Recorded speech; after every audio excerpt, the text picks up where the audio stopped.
Table set, the lights are burning low. Maps are worn and dice are warm, it's time to let it go. Heroes born for just one night, then lost to legend's flame. Every tale is different, but the risk is still the same.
Like closing eyes, then fate rolls one last time.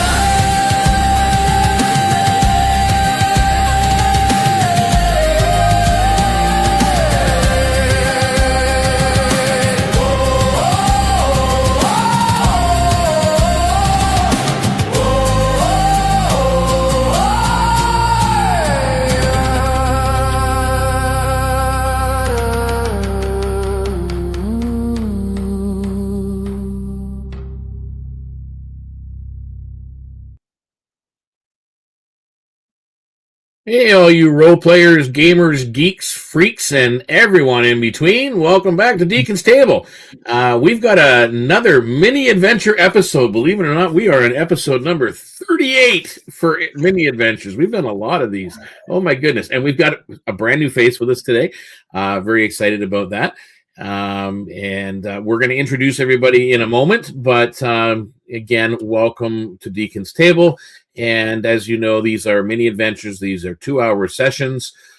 These are made up of characters from our Discord community, which you are more than welcome to join our Discord community. And I'm going to put the banner up right now at the top. It's going to go across the top, and just follow that link.bio link.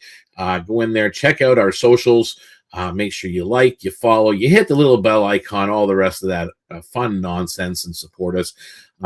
Proud to say that majority of the people who are watching our streams are actually following and subscribers, which is usually the other way around for most YouTube. So I'm really proud of everybody that they stick with us and they support us and they love us. And yes, we love you and hug you and squeeze you and yeah, all the rest of that stuff. So for those that don't remember, Warner Brothers characters. Anyway, Going to introduce everybody now. Going to go across the bottom of the screen, find out who everybody is and who they are playing this evening. Going to start off on my far right, which I guess would be this direction over here. Well, I'm not used to the screen layout the way it is. We're going to start off with Fade. Fade, who are you, and who are you playing? Hi, I'm Jen, and I am playing Fade Zamora. Fade is a Umbra Scion.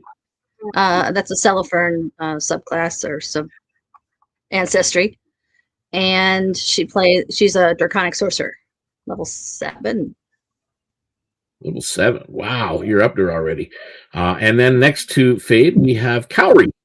Cowrie, who are you, and who are you playing? Hello, everybody. I'm Lindsay, and I'm going to be playing Cowrie, aka Red, and she's right here. She is our resident Vulpus? Vulpus, and she's a Vulpus? rogue, level 4 rogue, swashbuckler. Awesome. And then next to Cowrie, we have our newest member, Zahir. Zahir, who are you, and who are you playing? Hello, I'm Hugh. I'm playing Zahir Asher, a desert elf warden, and I'm happy to be here. Welcome. Excellent. Nice to have you. Nice to have you. And of course, last but not least, we have the big fellow. At the end, we have Valor. Valor, who are you, and who are you playing? Hi, it's Dave, and I'm playing Valor Deep Chant. I am a bog caller, which happens to be of the sea folk, and I am of the Scion class. Yes, he's a psionicist. And I will mess with your head. Yes, we have those, or a form of those anyway. For those of you that are watching, you may not recognize the ancestries that were named off. That's because these are all original ancestries. These are custom for our campaign setting. Some of the actual classes are as well, such as Warden, such as Scion, Swashbuckler, and the Sorcerer are not, but they are, again, we use 5e for those, but everybody else is doing, again, these are customized. So if you're interested in finding out more about those, again, join our Discord community. The material is free for you to download. Will always be free. The basics of our campaign setting will always be free to gamers. That's the way I think the hobby was meant to be. If you want the expanded versions, which has a lot of little extra details that I put in there, those are for sale on our Ko-Fi page. So again, welcome everybody, and I'm glad you could tune in with us, and I'm glad the rest of you guys can join in and play. So just to kind of touch base what this is all about, the adventure episode here is called The Marsh's Wound. This was back over a month ago on Truth of the 21st. Some of the players on our Discord took part in the listening rite around the town of Kelpwood, where they went around various locations within the town and the various villages, and they bore witness to events and happenings, the signing of ledgers and so on. Kelpwood is a very superstitious community. It is also a very balanced community. They're all about just kind of towing the line in a way and keeping everything smooth and working in harmony with the swamp itself. It's a different atmosphere than what a lot of players, and characters we're used to. Although, people like Valor, who's from the swamp, have no problem with it. They're quite used to what goes on. So they bore witness to this. But if they found out during this event that the marsh itself, which the people of Kelpwood view as an actual entity, and some of the players have come to realize that this is partially true. And it's not well. If something is not right, and whether it's something is infecting it, something has injured it, but either way, it is wounded and it's not behaving as it normally should. So the council at that time approved for a group to be hired and brought in to go out to an isolated part of the swamp and look into the cause of this problem and hopefully solve it. That went on the bulletin board in the Brine Court Bazaar, and it got covered up. I mean, the Brine Court bulletin board gets filled up with all kinds of job postings and listings and whatnots. So it kind of got dismantled, and at some point over the past couple of days, you four, some people are new, right to the community, obviously probably curious and going through the board and what everything is. You see this posting that the Marsh Council is requesting some help to put some things right in the marsh.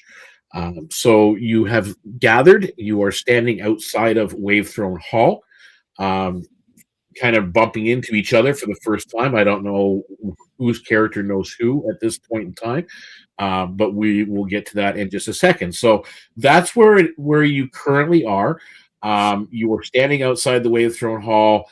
You have kind of notified the clerks and the attendant. Words are hard for me today.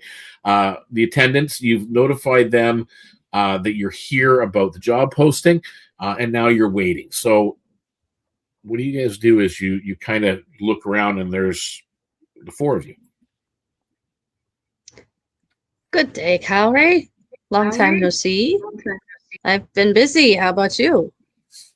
Same. A little bit more excitement than I'm used to in the last few days, but I'm looking forward to maybe hopefully getting another job here and helping out.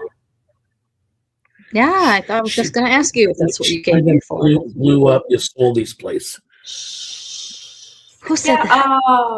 I don't know if you heard anything about what happened in Swamp Shade, but there was like some movement. There was some exploding, and I haven't been back to work in a few days. So, oh no, are you in trouble with your Soldy?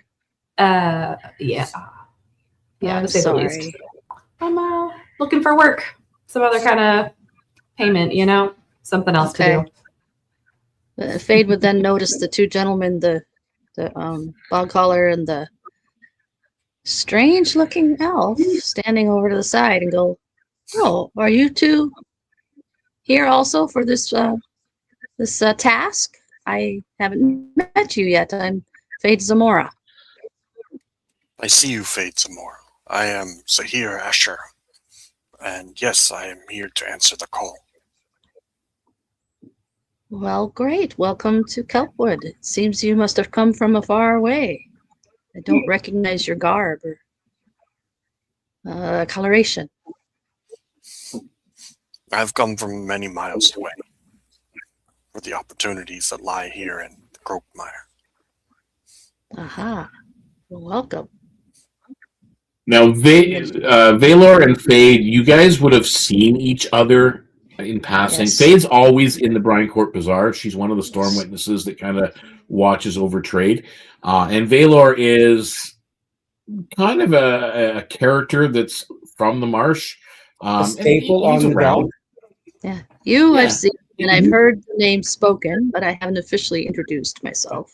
No, Fade's so that's my first time running into Fade. I've never really met her and anything, but I have met with Corey, or is it Corey? Cowrie. And I've actually dined and had conversation with Zahir. Nice. Okay. But I'm looking forward to doing something other than sitting on my crate and getting into trouble. I hear you are a magic practitioner and have some magic like I do. Well, we wouldn't call it magic. We're not the poof poof type.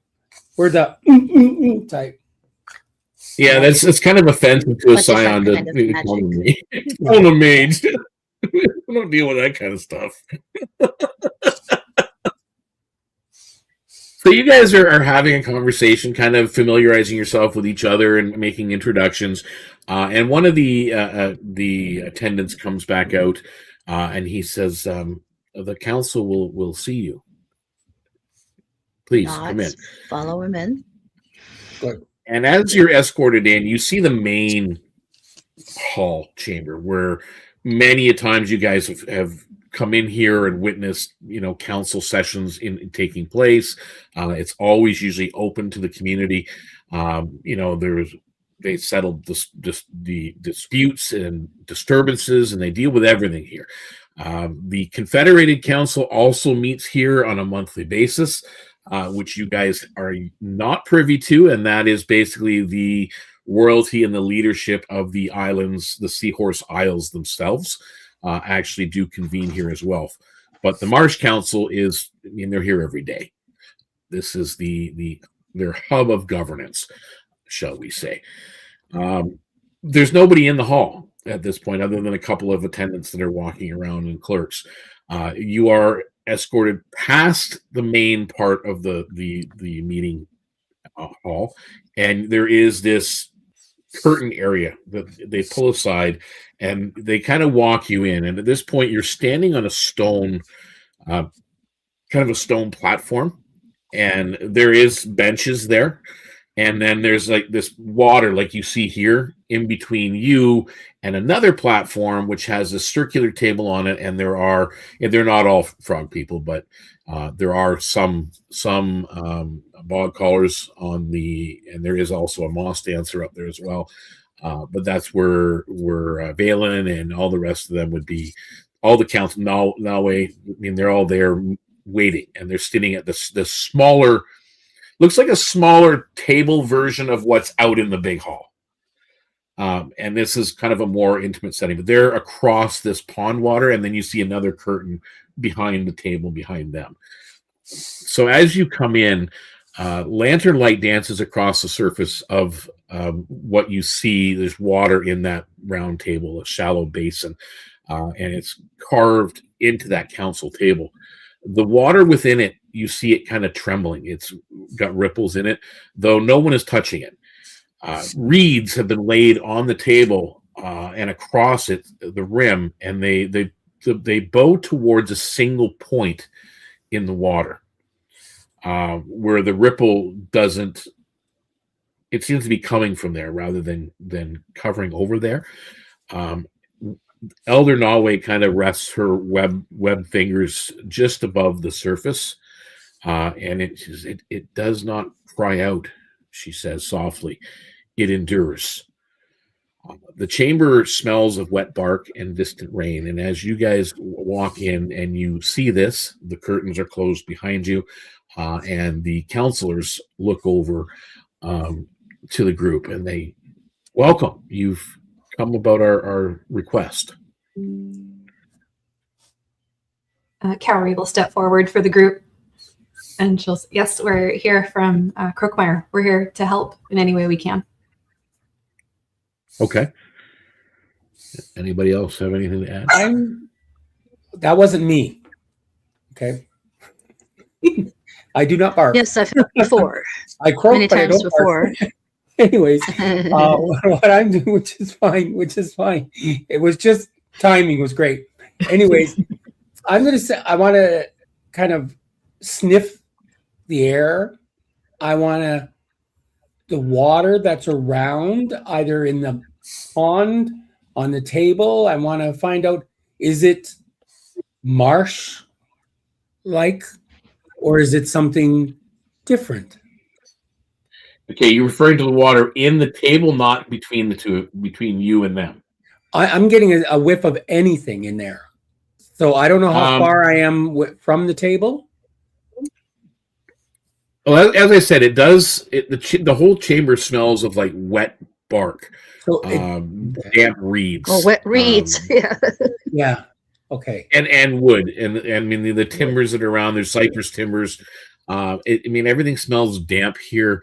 You don't really smell like mold, but you smell that distant rain, that ozone smell. It's kind of pleasant, where you kind of get in that wet wood, but then all of a sudden you get this fresh rains. Yeah, I was just trying to compare the smells of the marsh down at the docks in comparison to the smell of the marsh that's in this hall. Well, Whether at they first, as you come through, like the main hall that's all marsh water out in the main hall. right. It's actually built on open waters around it. Got it. This water that's between your platform and their platform, at first you do get a little bit of whiff of marsh water, but Okay. it seems to change consistency the closer to the other side it gets. And it's nothing like what the water is inside that round table they're all sitting around. But are we close enough to that round table that I can actually look into that water? If you stand up, you can see it. Okay. It's about the other side's about 10 feet away. That's about 10 feet of marsh water between you. Okay. I'm just trying to get a setup. You can't see it. You can't see details in it. Like you can see those ripples, and you can see the reeds are kind of pointing in it, like they're bending and pointing towards a certain spot in the water. But you can't, like, if there's an image or something in there, you can't see it. Is there a walkway over to them? No. Oh. How'd they get there? Well, like I said, in behind the table, there's another curtain doorway, archway, in behind them. Okay. A VIP section. So is this like a scrying pool? Roll Arcana. Okay, we'll discuss that later. I had a Okay, you're not sure. Not quite sure what it is. Let's start the dice rolls. In this moment, Anybody else? your Is there any perception on people that you guys face. want to ask a question? Do you want to, try to get to read the council themselves? So here Does Oh, any- go ahead. would like to judge their intent, how worried they might be. So you're trying to get some insight from them? Yes. You can roll me an insight. 23. Well, with a 23, they're not immediately terrified or frightened. Like they're not like on their edge of their seat type of frightened. However, you do with the 23, you get this underlying worry, like a long-term concern in the background. They're not afraid, but they are definitely deeply concerned. Okay. So I would stand up and say, Elders of the Council, I am Zahir Asher, recently new to your community from the Amber Desert, and I would ask, what have you brought us here for? What? Well,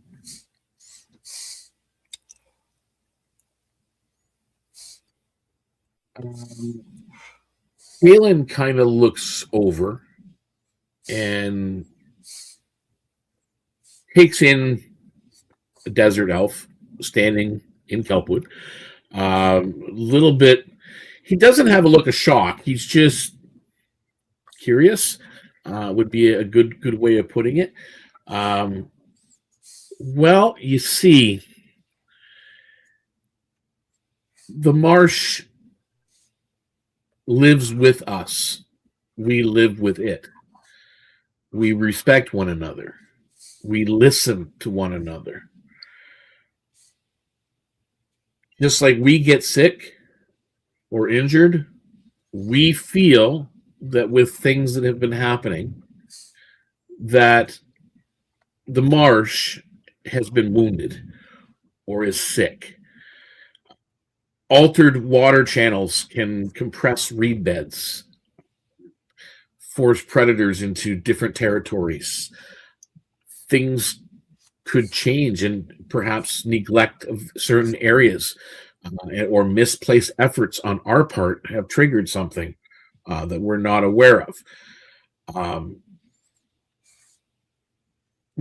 Just as a reminder for the three of you that have been in Kelpwood long enough to know about the Covenant, anybody who rents property, or lives there. Valor would be included in that, but the other two, you guys actually have property. You assign the covenant with the town when they agreed to rent you the space, which means once a month you go out and actually participate in ecological preservation, helping the marsh and doing things and repairs in the town and so on. Maybe something got missed. So that's basically what he's telling you. So you're not familiar with that practice at this point, Zahir. You notice that everybody seems very respectful of the environment here.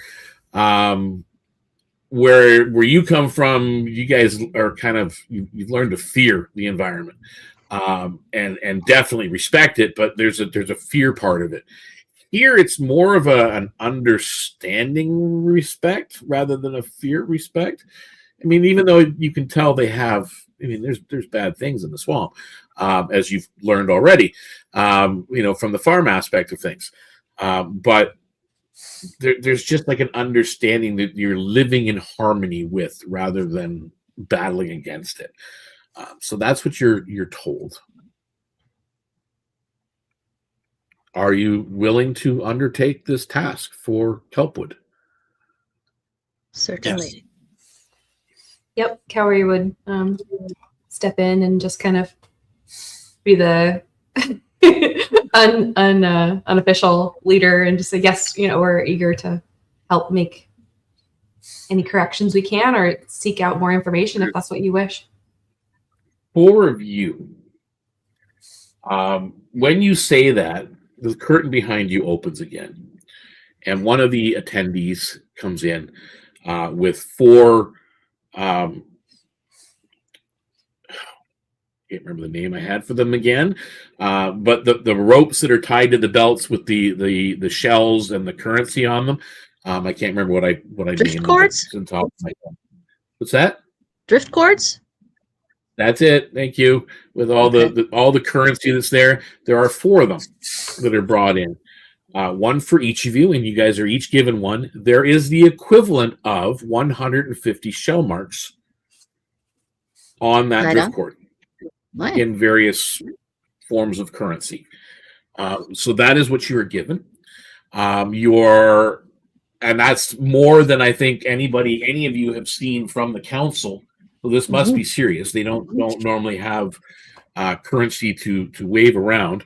And then Nalwe actually looks up and she says, and there will be a 100 shell mark reward if you heal and not just investigate.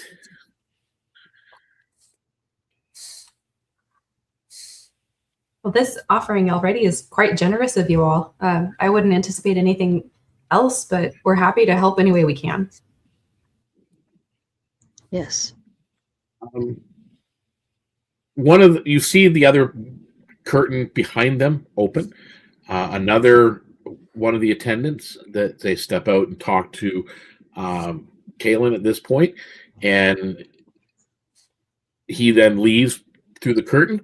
And then Kalen looks and it says, one of the attendees will take you to the boardwalks that lead to that area of the swamp. And he points into the table bowl they have where you see the reeds pointing to, and he's pointing to that same spot. They will point you in that direction. I'm glad that you know a general area that seems where this problem is stemming from. Yeah, that makes it easier for us to narrow down the area to look. Let's go. It looks... They all actually look at the group of you right now. Some of you should have determined this by now, but Valor definitely knows.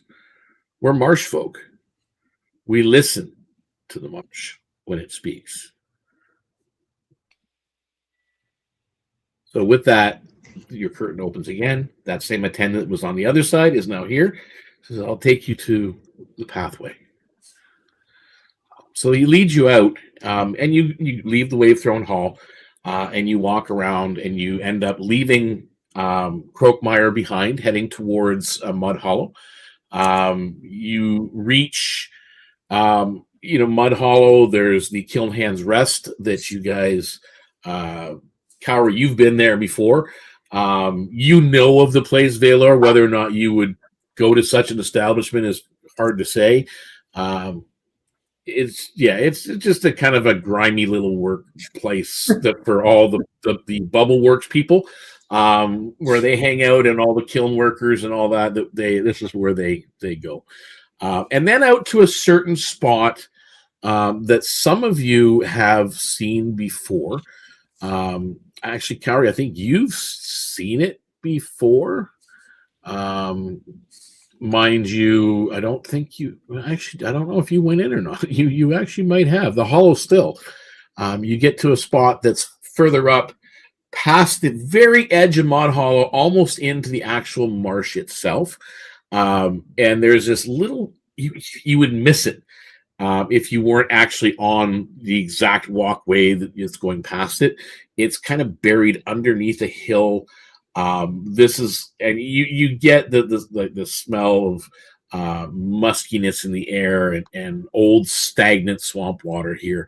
And you do see that there are little vent stacks and smokestacks coming out of different spots of the hill.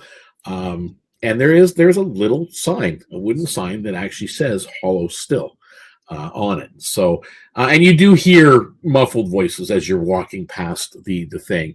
And you get to a spot of a boardwalk that thins as the kind of majority kelpwood proper fades behind you.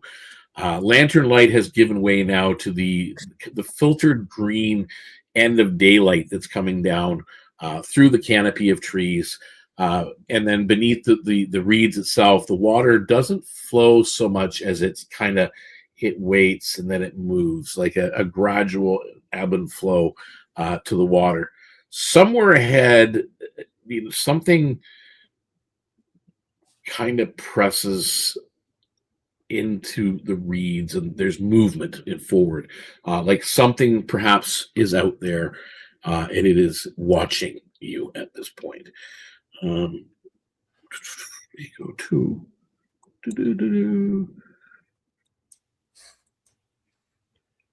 I have a quick question first. So here, yes. I just remembered reading in the RP that he had gone shopping. Did I see that he's now garbed like one of the swamp yeah. folk? Yes. Would you be wearing your? Yep. I would be wearing my swamp marsh clothing. I'd probably comment on it. Good idea. We're all ready for this, and yeah. Yeah, you would have noticed him shopping probably at the Brine Court if he had gone shopping. So probably true. So, you're going across this boardwalk in this area, and you're moving forward, and you're being cautious, of course. The boardwalk narrows until it becomes more of a suggestion rather than an actual solid structure. Reeds lean inward as if they're crowding over the path. The water here looks it's thicker and brackish, darker, surface unbroken by current. It's just very stagnant. You see algae forming in different pockets. Every step on the boardwalk, even though it's like partially submerged, it's leaving a mark that doesn't fade away quickly as you're going across. And again, you still look ahead, and it's almost like there's still something just beyond the edge of your vision as you are going. I need. Who's in the lead? Barry, you're in the lead. You are going to need, as you're going across this boardwalk, I need you to make a survival check. Okay. Let's see.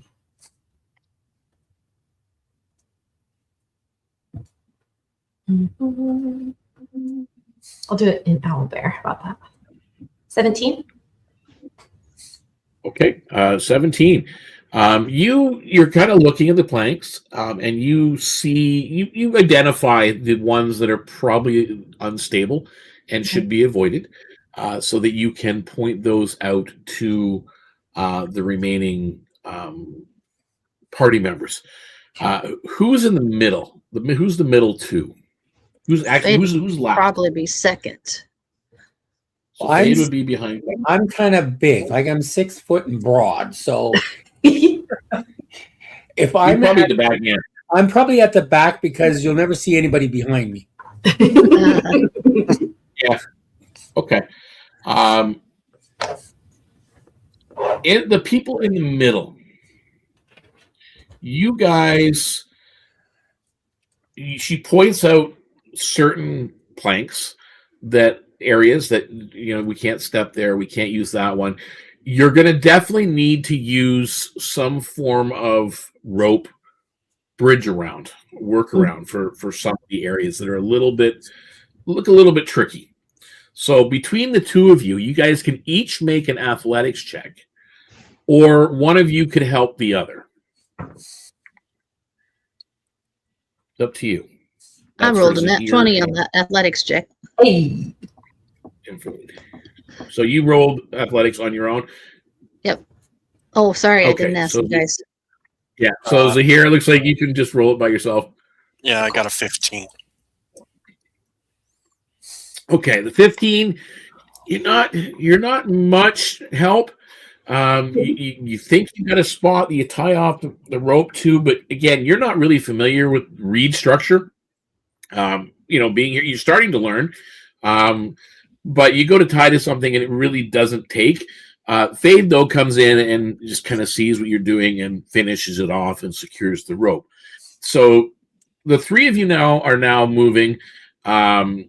You're moving along. And because you've got the rope now, Valor, in front of you to help, you can make an acrobatics check with advantage.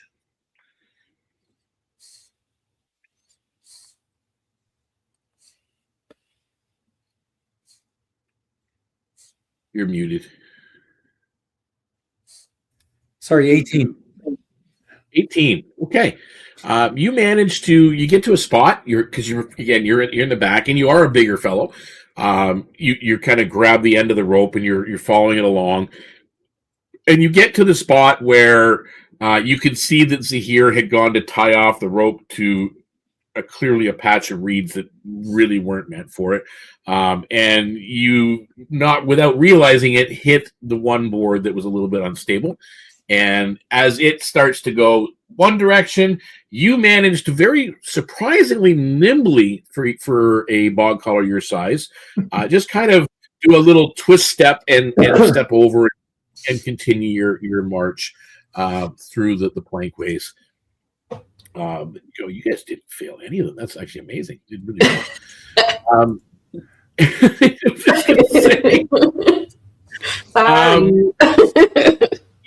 Yeah, damn, man. Somebody in the mud. We could do it again. We could just take it from the top.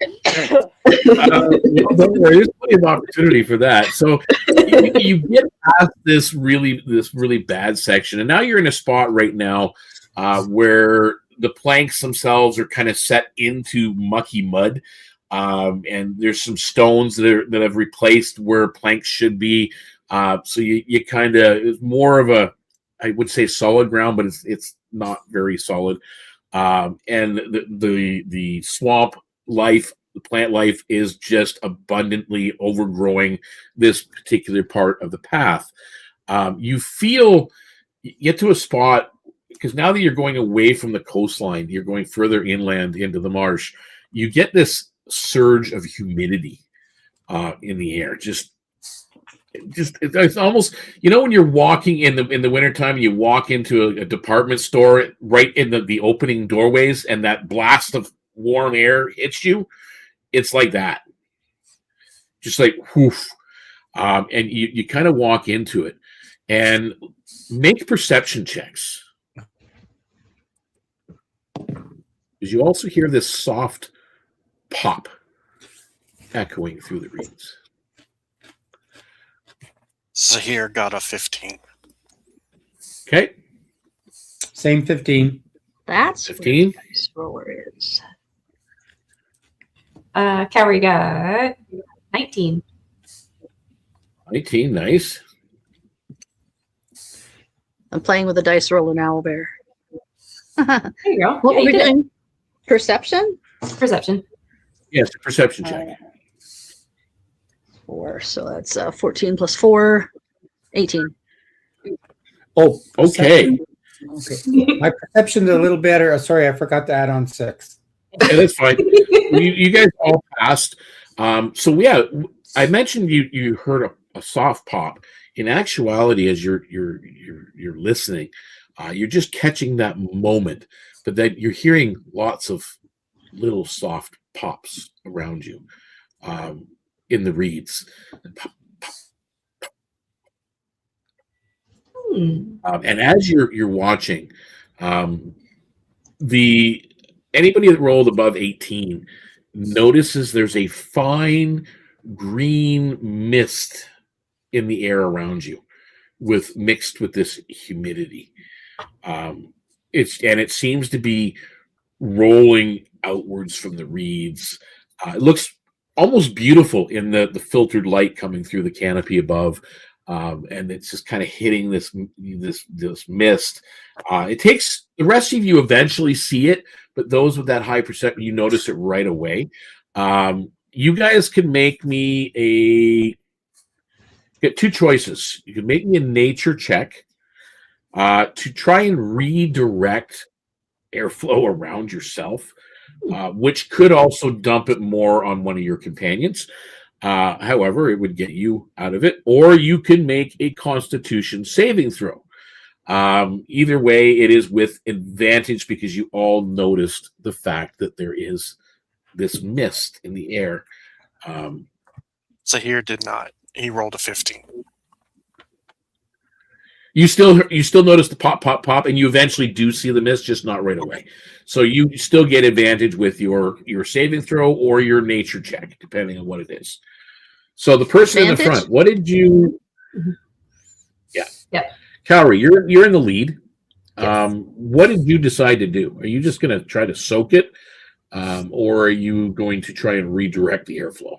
I want to try and redirect. So let's see. I did Okay. a nature roll. Make me the nature check. It looks like 16. With advantage. Okay, excellent. Sure enough, you do. You manage to kind of clear a pocket around yourself.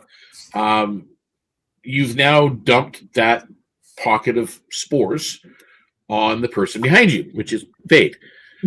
Fade, you were going to have advantage. You no longer have advantage at this point. Sorry. You're not sure. Yeah, it's okay. So without advantage, what is your choice? Are you going to soak it? I don't know. Or redirect I have to roll it again because I didn't pay attention because I rolled it at advantage and I got a 19. So I'm just going to roll it. I don't remember what the first roll was. What? Hey, get back up there. So I'm doing a con saving throw. Okay, so you're going to soak it. Okay. That's a 17. Okay. Yeah, you kind of you wheeze a little bit, and you realize that you're breathing in this mist, these spores, but you do get through it. Behind you, Tighten up the Zahir, veil across that I wear. What are you doing, Zahir? Are you choosing to try and make a pocket around yourself, or are you choosing just to kind of brace for it? Like, I would lift up my marsh veil. Marsh veil, yeah. With okay. the spores, and I would do a nature check. Okay, you get advantage. Nice. Okay, 22. Nice. So 22, you redirect with the veil. It's up, and you redirect the spores away from your face, dumping it back on the person behind you. Valor, what are you choosing to do? Are you choosing to suck it up or redirect it? Naturally have a barnacle and bone crusted mask on my mouth all the time because of the scars I have. So I don't know what that does for me. Okay, you know what? It's going to give you back your advantage. Okay, well, I had 18 anyways. Okay. that I rolled. So you rolled an 18 right off the bat, so you're fine. You feel the poison, the spores, kind of enter your lungs, and it just kind of filters back out. And you get through this particular patch of air. And yeah, you see now that you've gone through this area, that the pops were these little spore buds that are out mixed in the reeds, and you see in the distance a few of them actually pop in the distance, but too far away to mist you where you're standing now. But you're seeing this reaction, whether it be to your presence or to the shift in the wind. Who knows what's making them to pop at this point. Continuing on, you get past this, and you're again being very, very cautious with your steps. Now you're watching around you. Without warning, the stagnant surface around you ripples violently. The water doesn't flow forward. It begins to push you sideways. I need everybody to make me a strength saving throw. Let's see. Oh, nat 20. I guess I did well. Wow. You keep your footing. You're just too big. You're too big to move. That's gravity. Cowrie So got a you're- 6. Okay, So Carrie has lost her footing. Zahir got a 14. Zahir's got a 14. You've lost your footing, surprisingly. You thought you had it, but just at the last minute, actually, the last minute, the fox in the front kind of loses hers and swings back, and she bumps. What did you roll, Fade? I rolled a 16. So Fade keeps her footing, but she sidesteps the fact that you're kind of Cowrie losing it, and goes back and kind of knocks Zahir, and you end up losing your footing. So you two make me a dexterity saving throw. Oh, goodness. Oh, good Lord. Whoops. Just for Zahir and Cowrie. Let's see. The dexterity is a little bit more my speed, so hopefully this won't be for naught. Haha, speed. 20 for Zahir. 23 for Okay. Cowrie. Very good. Okay, so neither one of you are knocked on your butt, but you are off the path, and you're kind of about in 2 feet of water and muck. But you've lost your footing off the planks. You're in like this mucky mire beside the planks, but not knocked on your butt in the water, which is probably a good thing. Yep. It's very difficult to see here as you're moving forward. You don't really have visibility beyond 30 feet as you go, because there is a low-lying fog and a mist that's around, and then the reeds and the plant life. It is very, very difficult as you're moving through. Fade would help them back up onto the walkway.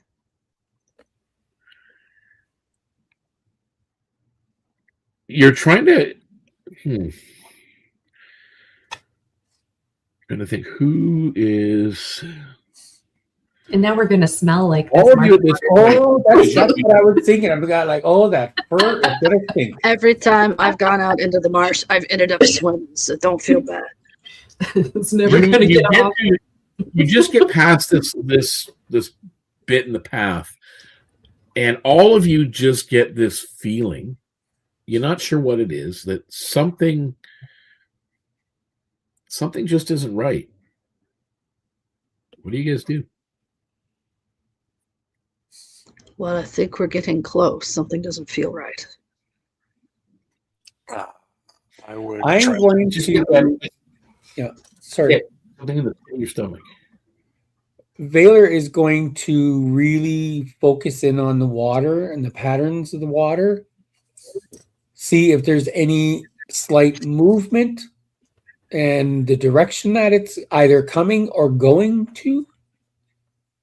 Sort of like what he does on the docks with the water, kind of talks to the water. It's more of an investigation. Yeah. That you're doing right now. So I need you to make me an investigation roll and just hold on to the number.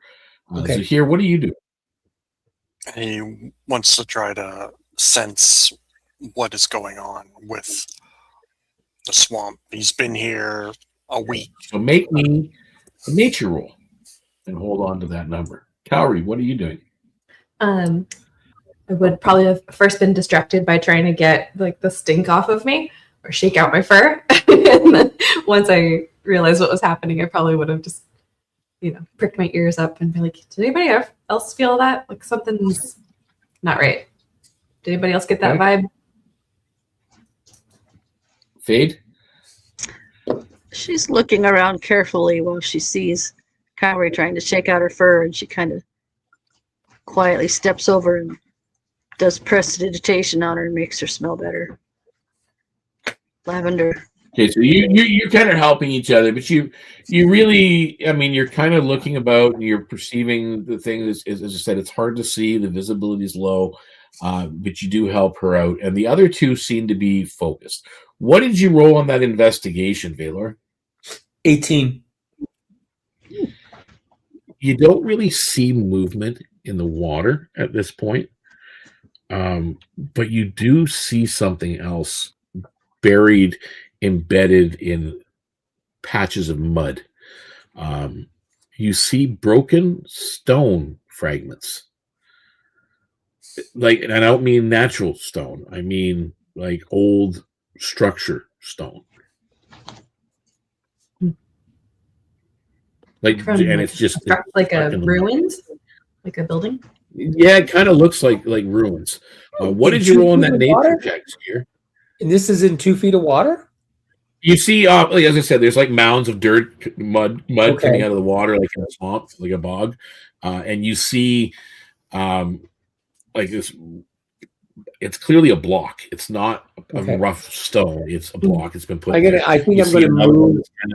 Further I'm away. going to move in the general direction of that block, and I want to see if there's any markings on it. Okay, so Valor is going over towards one of the rising areas. So here, what did you roll on your nature? 13. 13.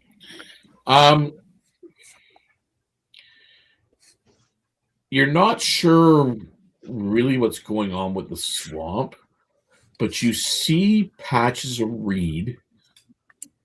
You don't know why, but they're compressed. It's like they've been folded down and mushed, not allowed to breathe, and not allowing the marsh to be. It's just kind of like constraining it. That's what you notice. I would point that out to the others. Okay. So he points that out to the other two. There is, so with that being pointed out, so Cowrie and Fade, you guys can make nature checks if you want. Valor, you've gone over to look at these stone fragments, and it takes you a moment to get one of the blocks kind of out of the mud. And as you stand it upright, it looks like it was a ward marker. It's got, and it's been knocked over and toppled. And you kind of see another one that's not far off. And you take another step, and sure enough, there's the markings half buried, but you unbury it, and there's another one. This area was at some point warded. You're not sure even what these wards are at this point in time. At the moment, as you just recognize the fact that there are glyphs that are put on these markers.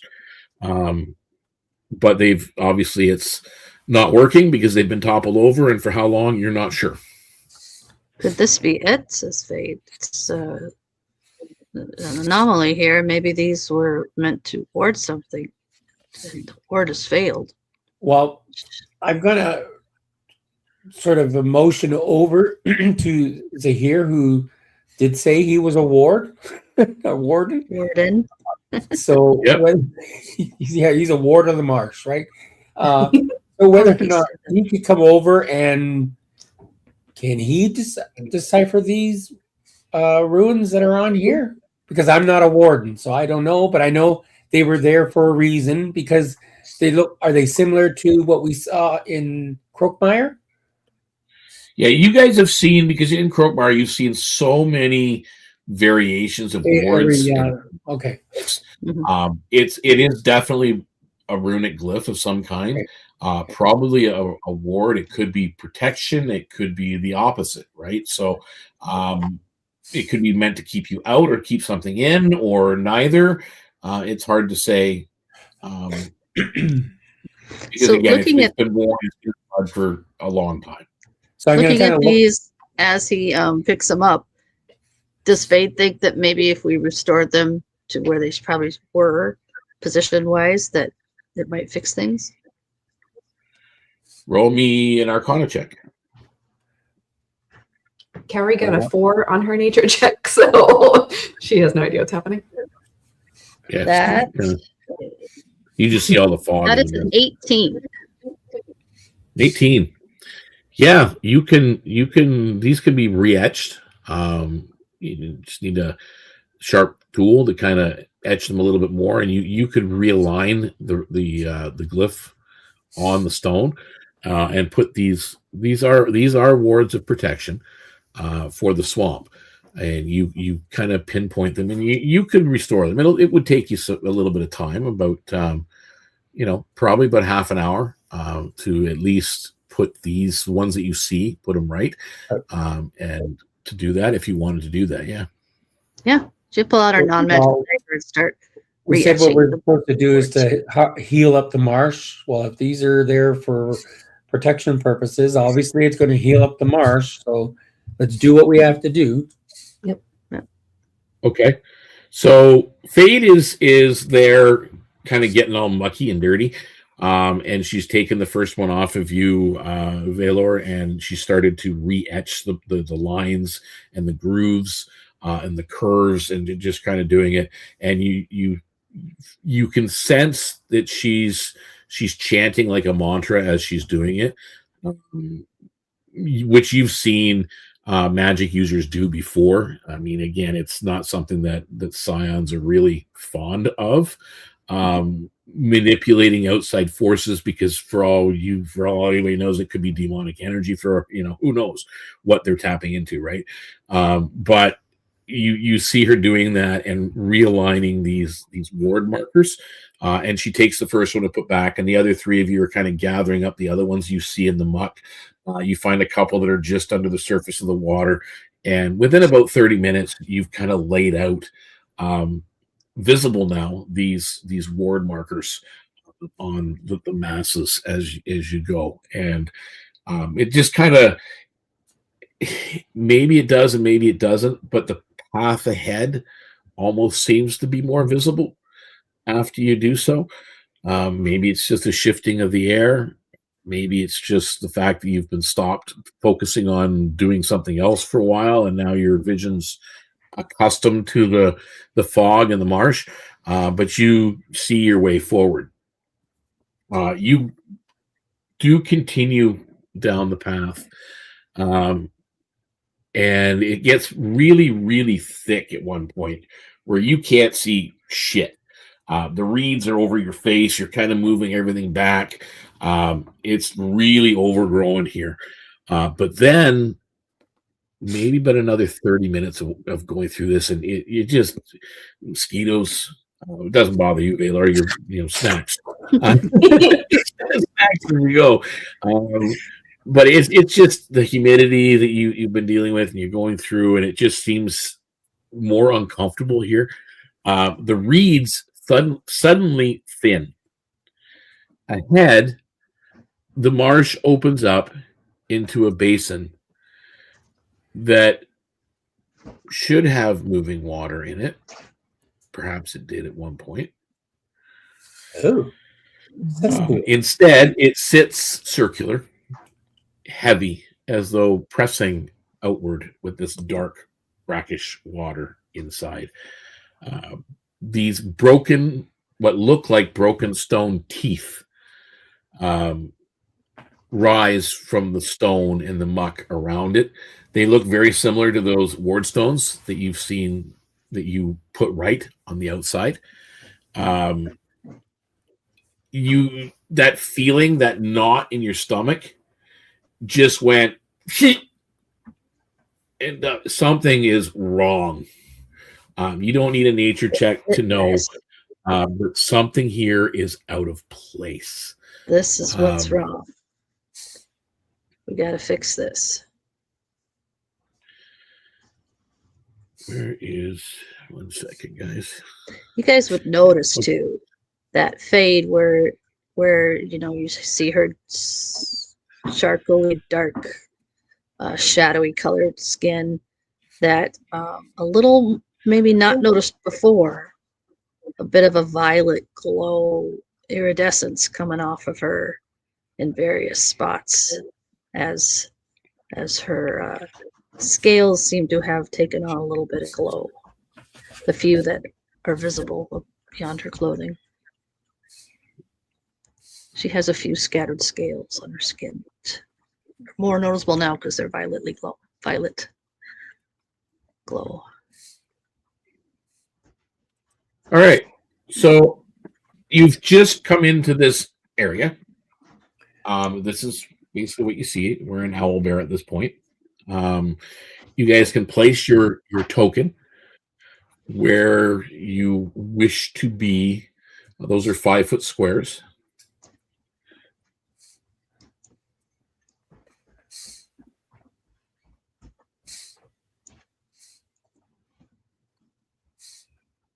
I'm just going to sit right on that perch.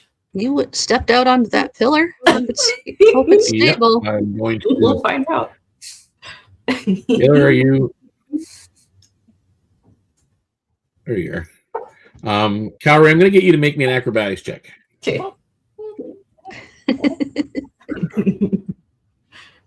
Acrobatics. Let's see.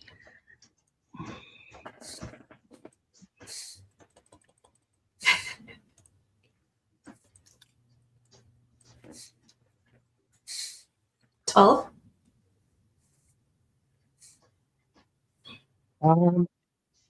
You're not stable, but you do make that jump over to that little spot. You're just kind of like a little wobbly, but you are on it, so you're there, and that's fine. I mean, you are in the right position. So now that you guys are there, as I had mentioned, the reeds had fallen away into this wide circular basin. The surface is bulging faintly towards its center. You see it kind of bubbling up, pressing outward against a ring of broken stone pillars or teeth that they look like. Reeds around the perimeter, all the way around this basin, where I said it thinned. You see those reeds that you noticed earlier here that were compressed. These have all been flattened into a dense wall all the way around. The air smells here like trapped water. An old effort. The marsh feels like it's rotting, but yet it's not. It's compressed. It's being held in place. Those of you that have been in Kelpwood now for a while noticed that there was the explosions in Mud Hollow that kind of rocked the community, where the gas pockets built up in an odd way that released and went out. There's been beasts that should be underneath the water that have been forced to the surface. You've been noticing all this stuff now for months. And even before the Truth the 21st, before the witnessing, there were things going on that people were not aware of, but it did come out back in Truth that that's what was causing it, that there's something going wrong here. And there is something in that water that's shifting. There's movement in the water. What do you guys do? Something down in there, she says as she looks over. Yeah, from Cowrie's perch, she's going to say, hey, guys, I think there's something in the water. Yeah, I see it. Ooh. Doesn't smell great. Pardon me. Do you think that's something that shouldn't be there that's causing all this? I mean, I wouldn't want to be in there. I don't think it's in there by choice. Is this a depiction of what we actually see? Pretty close to it. Okay, because I noticed there's a ladder. That's why I'm walking in. Not there. And a Oh, path. that's not there. Oh, dang it. Sorry. the path that you came in on is there, and that's there. But then there's these teeth that all the way around that look like those ward stones that you guys corrected. Okay. They look very similar, but they're a little bit bigger, and they're coming out of the muck and the stone. And So how many of those pillars are there?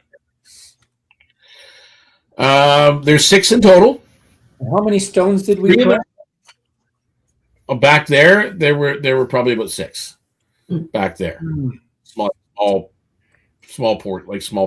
ones. These are bigger. There's 6 of them. 3 of them are standing partially. Cowrie's on one. 3 of them are broken, and in the muck. This space that you're looking at, this basin, is about 80 feet across. That you're seeing. The water down that you're looking in there, like there are spots you can. It is dark and it's mucky, but there are spots you can see a bottom. Might be only a couple feet deep. Not 100% sure. Those reed walls that are around the outside of the basin are about 8 feet tall. And there are mud pockets around the basin itself. So if you're not careful, you get stuck in one of them. It's about 8 feet down to the surface of the water, or more. You can get down to the water. You can probably get down to the water in about 2 feet. Oh, okay. So it's not that deep. The water itself looks like it's about another maybe 2 feet deep, but then the water itself is about 2 feet down from the edge of the thing. Okay. Muck and stone. So it'd be interesting whether or not there's a depth to this thing. I can see the bottom there. It looks like it's only a couple feet deep, but the center where that thing is. That's the thing.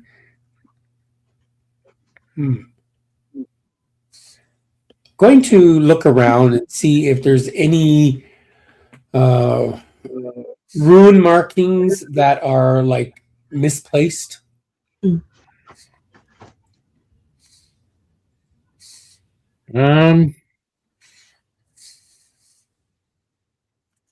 You go from pillar to pillar, right? The ones that are upright, the maroon marking is actually on them. You see it. Okay. The ones that are broken and have kind of collapsed into the muck, they need to be pulled out of the mud and straightened up. They do have markings on them, but they probably are buried in the mud. But there are, as I said, there are 3 broken ones. There's three that are upright and 3 that are broken. You would have to get to them to put them right in order to fix it. Could 4 of us do that? I mean, they look like pretty. The other thing is, are the markings on the 3 that are upright all the same? Yeah. Okay. It's not necessary. These ones are not the same as the ones that were out there. Ones out there were protection. These are water redirection. Let's go try to put these other 3 that fell down back up and see if we can get the water to go the direction it's supposed to go. So who's doing that? She just suggested it to them. Does everybody agree? Yep. Cowrie will help. Then we're gonna walk around to this first one here. First one. Okay, so you're gonna go to the first one. I need you guys to all make a strength saving throw. Is that the right spot for it? Yeah. Is that the right spot where the first one is that I just moved to? Yeah, well, they're around. I did a 20. Woo! 17. Okay, so you're not stuck in the mud. 17. You're not stuck in the mud. Cowrie, 18. Zahir got a 21. Nice. A 21. So none of you get stuck in the muck. It's hard to pull your food out of there. But you've got the broken pillar now, and you're the 4 of you are going to push it upright. So I need while watching that water. I know. First, I need a strength or athletics check from all of you. I need at least 3 successes. Can I use acrobatics? 17. No. 17 for myself. Good. 12 for Zahir. Okay. 3 for Cowrie. 16. Right. Okay. So unfortunately, you've got it up to about your chest height, but you can't quite stand it upright. I need those. So I think it was Zahir that failed and Cowrie that failed. So I need you two to make me another strength or another athletics check, please. Okay. I rolled a natural 1. No. Plus 7 would be 8. Okay. And These then little- we got another 3. Oh, Okay. Both of you are now stuck in the mud. But you do manage to get this thing upright. Okay. It is standing. At this point, you're going to need to make an Arcana check, Fade, to fix the ruins that are on this one. okay. And then for Zahir and Cowrie, who are stuck in the mud, it is a straight strength check. Okay. DC 15 to break free. Does a 15 make it for my strength? Or for your Arcana? you mean? Arcana. Yes. Yeah. Yes, it does. Okay. So you managed to stabilize that ruin. So you and Valor move on to the second pillar. Okay. So here, Where's it at? you unstick it. No, I rolled a 10 total. Okay, so you're still stuck in the mud. Yeah, he's a Sorry? little weirded I'm still out stuck by too. being this Yep. much water. Okay, so at this point, I'm assuming Valor and Fade, you guys probably help your colleagues get unstuck Oh, from the mud. Yes. No. You did it to yourself. You manage to get them unstuck, and then you get over to the second pillar, which I'm not going to bother putting it on the map, but it's there. And you get over to that spot, and you're not in a mucky patch at this point, so you don't have to worry about getting stuck here. However, you do need to make those athletics checks to stand it upright. Okay. It was a problem. I had like my good rolls in the beginning, and now I'm paying for it. There we go. 19 for Cowrie. 24 for Zahir. Hey, Okay, with 19 as that. well. I'm trying to find athletics. Lucky tonight. 19. Okay. Where is athletics? Under strength. Is that acrobat? It's Oh, there it skills. is. Never mind. I see it under strength. Okay. Yeah. I got 11. Okay, so there was at least 3 successes there. So you guys managed to stand it upright. I need another Arcana check, Fade, for the second one. Arcana. This time I only get a 12. Is that enough? Actually, no. It is not Baylor, stable. can you help and me with this? Doesn't seem to be coming through here.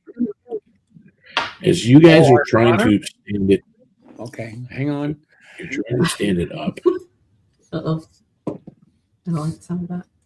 As I mentioned to you, the water in the middle was bubbling up. Yes. On the Arcana. Uh-oh.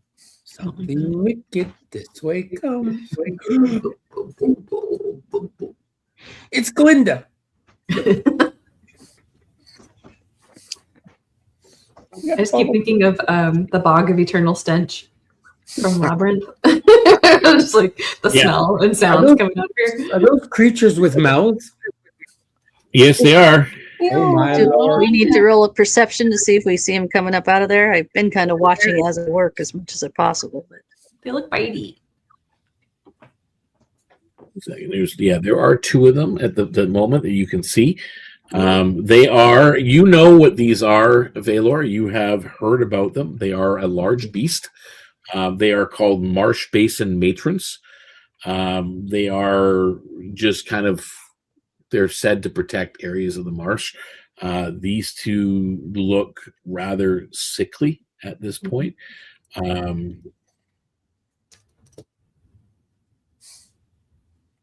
But that's what you've noticed. So they have emerged, and they are moving as they come out of the water. They are Wait, I gotta put them. I didn't put them in the right spot. One is there, and one is there. Came out. Okay, so they have come out of the water, and they are moving towards their closest. The only one that's going to get close to is this one's going to get close to Fade. It moves at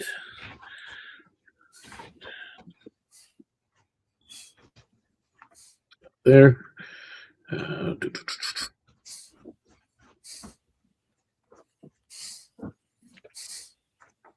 Okay. And this one is going to move. It's going to make it to Gary too. Okay. Okay. So that's where they are. You guys are within their reach, but it is initiative at this point. Uh-oh. So we are going to, sorry, I just got to get my pen. A little disorganized, as usual. For some reason, I've got nothing to bloody well write with. Thanks, Dad.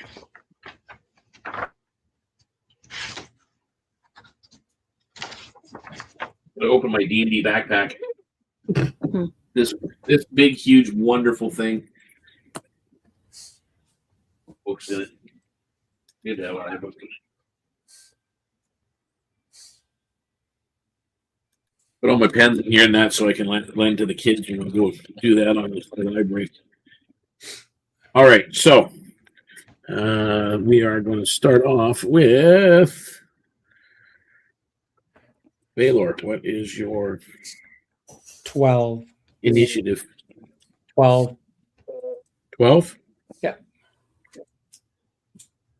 Okay.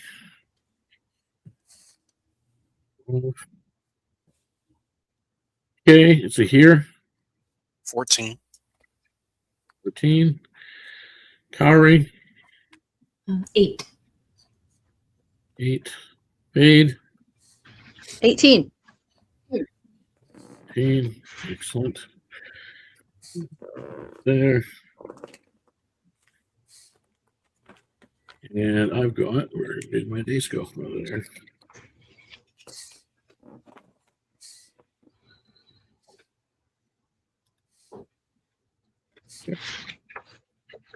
And it gets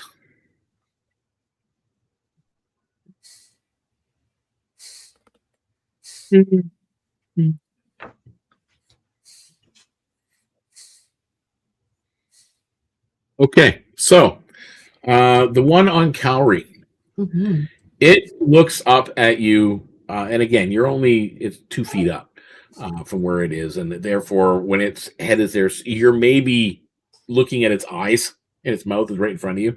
That's how big this thing is as it comes out of the water. And you see its mouth open and its neck extend, and it chomps towards you. Oh dear. Nippy, nippy. And that is a 16 to hit. Woo, that hits. It hit? Yeah. Okay. Yeah.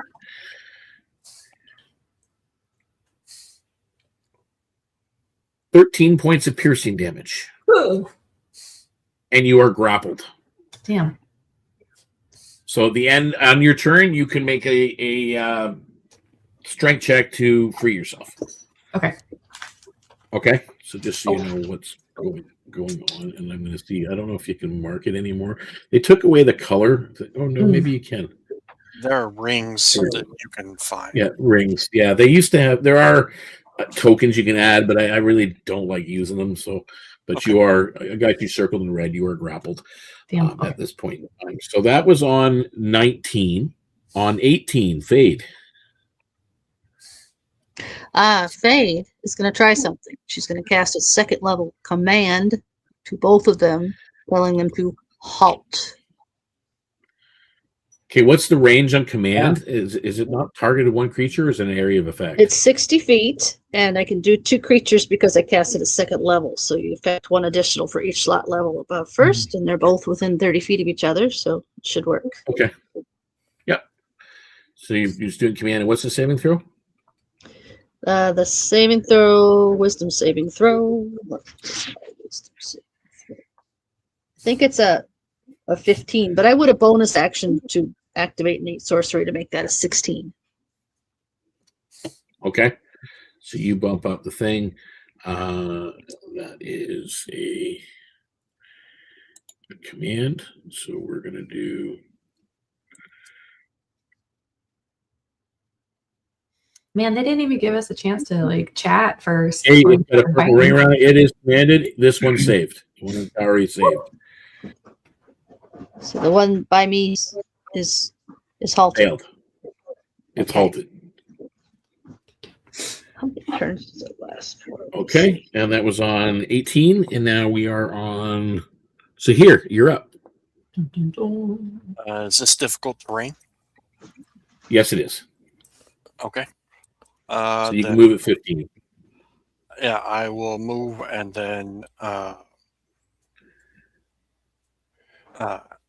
action dash to get in front of Fade and the creature. And I'll bonus action Guardian Stance. Okay. So you've taken on the Guardian Stance in front of Fade. Excellent. And that was on. That's the end of your turn. Yes. Okay. Does it get another saving throw, Fade, on its turn, or no? Nope, it just has to follow the command on its turn. Just follow the command. Okay. Okay. So that was its turn. We are on to Valor. That's you. Okay, so the one obviously in front of me there, sort of. Yep. Yeah. 1, 2. What are they? 3, 4. About 20 feet away from me. Mm-hmm. So about what Or that 15 is? feet. Okay. There's a little. If you really want to measure, you can go from here to here. Yeah. There you go. Oh, okay, that's cute. Okay. Well, anyway,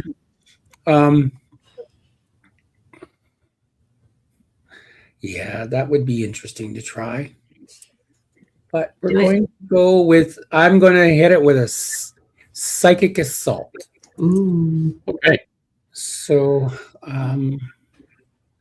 Is he attacking the one by Cowrie? Mm-hmm. yes, the one that's basically in front of me. So we go here. Okay. Now, if I click on the dice thing here, right? Mm-hmm.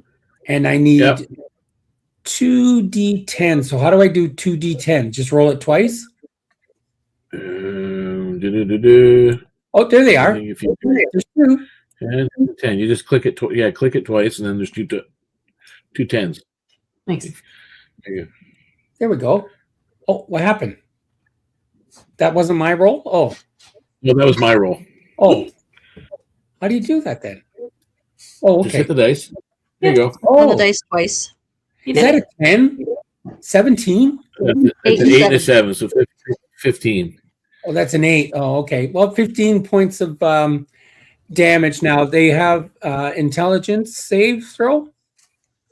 Okay. That's probably going to fail. Yeah.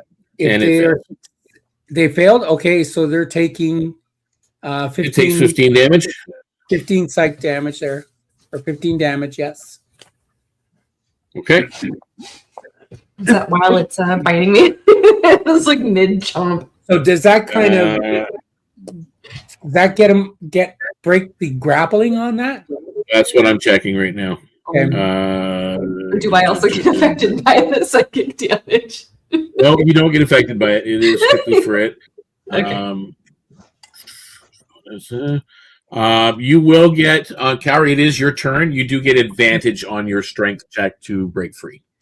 Oh, nice. Okay. And if you break free, you can still take an action. You just can't move. 18? Okay, you do break free. So you are able to free yourself from its gaping mouth, and you can now take an action. Okay, I'm just gonna use my action to get away from it. So I'll just oops, let me get back in here. Use movement. It's Here we go. what is it? Retreat or whatever it's called for the thief. Yeah. Disengage. Called run away. Disengage, probably.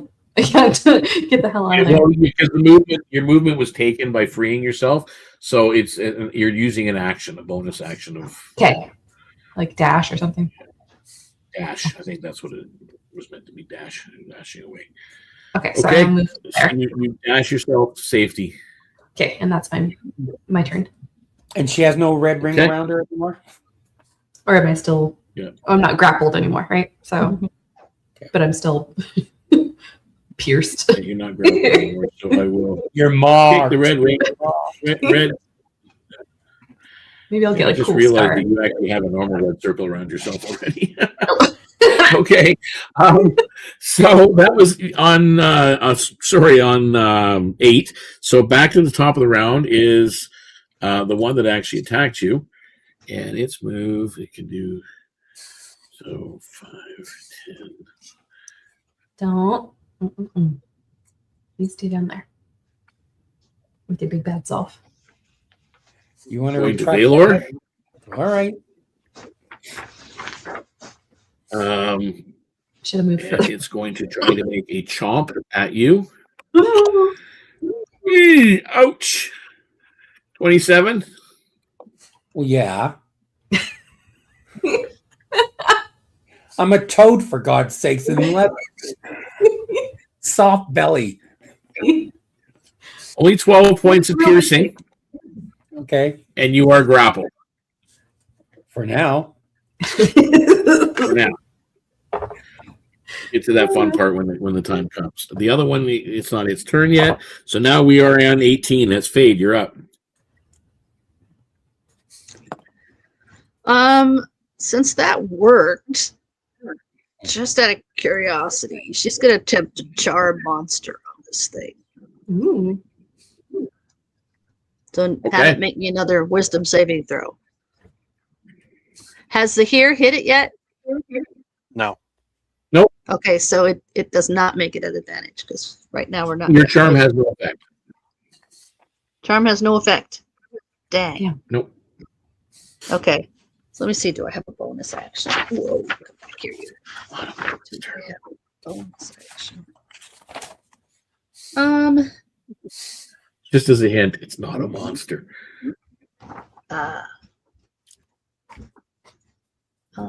This is actually a natural beast. Natural. Oh, of course. Okay, I thought it was a monster. Sorry. It's okay. You don't know, right? It's the first time you've seen one of these things. Okay.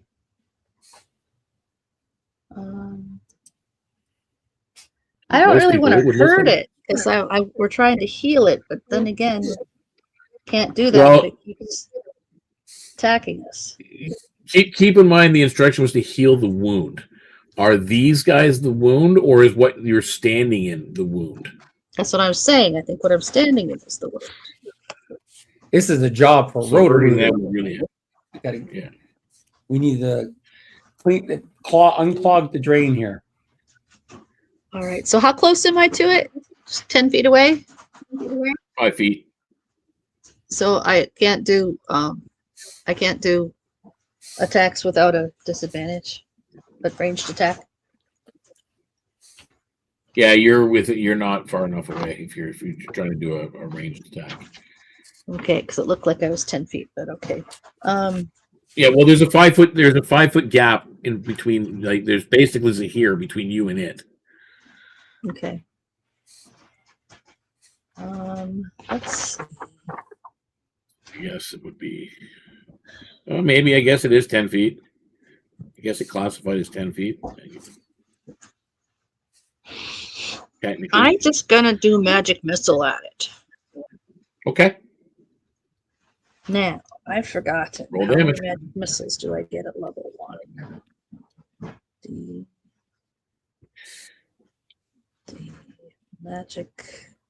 Sorry, I'm not as prepared there with what I was gonna do. So that is gonna be. Oh, Things are slow. I'm going to do second level or higher, one more dart. All right, I'll just do, to start with, a regular. And you know what? I'm going to quicken it. And then I can Mind Sliver too. So 3 darts, magic missile.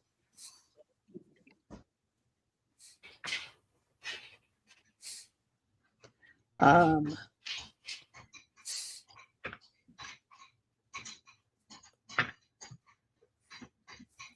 11 points of force damage total.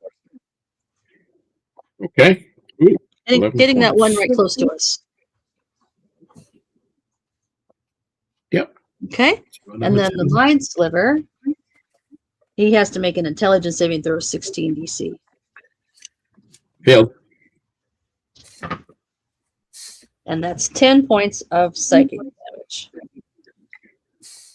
And he has to subtract 1d4 from his next saving throw. Okay. That's the end of your turn? Yes. Okay.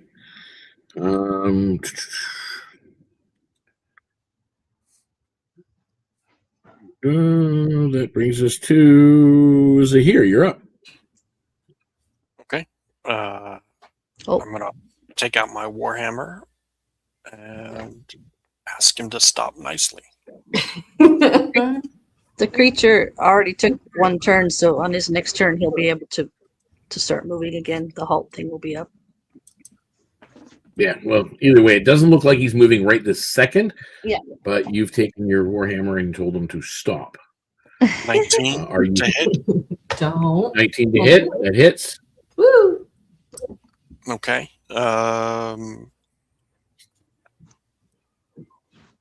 D8 plus 4 plus a D6. Nice. 15 points of damage. Do wardens get second attacks at 5th level? It doesn't address it on the sheet. No, if it doesn't say it in the thing, no, it doesn't. Okay. Just checking. Yep. Okay, excellent. Excellent. And that brings it to its turn, and it can now move. And it's going to go for Zahir. Uh-oh. That is a dirty 20. Damn. It misses. It misses. Oh. Wow. It kind of, you see that, and that's the first time you guys have seen it up close because they've seen it already, but its neck literally elongates and it brings its mouth down and snaps towards you. So, and it misses. It falls short as it does that. So the bite misses. It hasn't taken a movement yet. Okay. Well, at that point, it's going foot and it's slamming its body, its tails into Fade. Okay. So it hit Fade. 23 to hit. Yeah, that hits. Hold on. Fade. Yeah, that hits. 19 bludgeoning. I'm going to reaction Earthen Bulwark. And Okay. she gets saved from 7 of that damage. Okay, so 7 damage, Fade, you don't take. Okay. So I take 12 damage. Yeah, so Zahir took some of your damage for you. Thank you. Okay, and that was its move. That's its action. And now we're going to go to Valor. You're up. All right. Guess we're going to do a little bit of a mind spike on this guy. Oh, you're going to spike him. Yep. All right. So I got to go to the board here. I need 3 D8s. Where are you? 8s? Where are you? 8s? 1, 2, 3. And it's an intelligence save, I believe. Yes. Failed. It's only got a 3 intelligence, man. Oh. There you go. Nice. Any pluses to that, or is it just 18 damage? No, I didn't add on the little bonus yet. I'm saving that if I have to. Yeah, you might have to. He doesn't look very hurt. Oh, really? Okay, then I'm going to add my 1d6. Yeah, I'm going to add that to it. Oh, nice.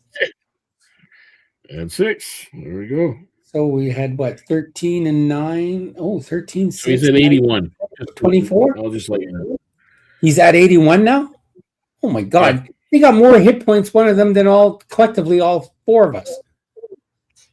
Minus. Okay. Never said it was easy. Okay. That brings us to Cowrie. You're up. Okay. So let's see how close. Let's see. Oops.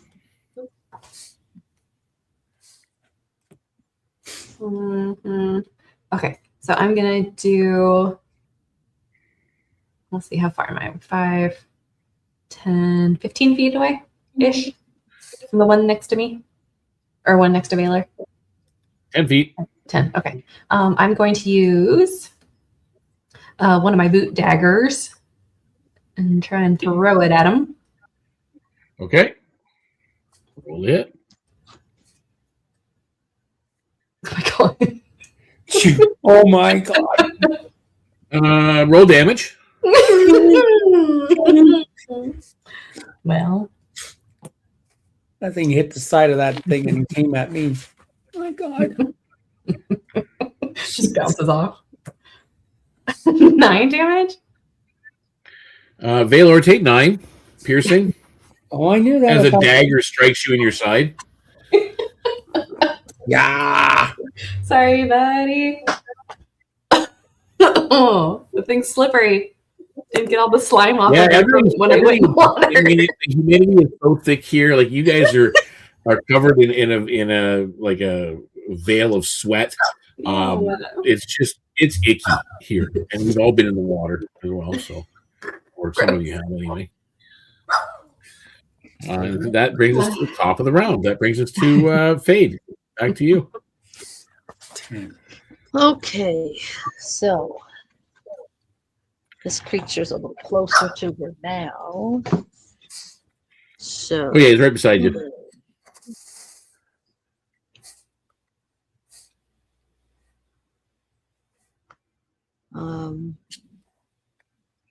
I think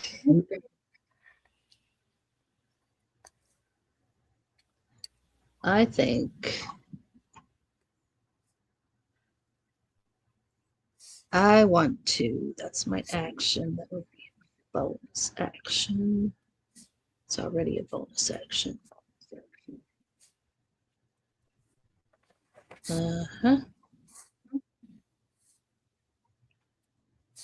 I think I'm gonna try a combination,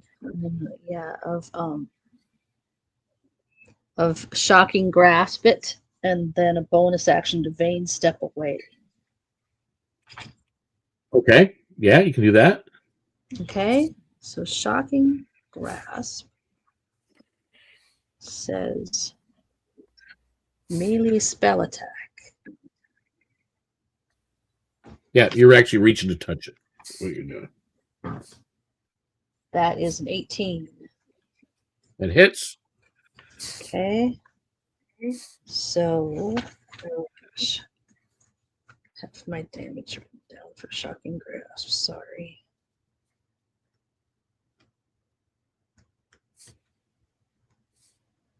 Shocking grasp damage is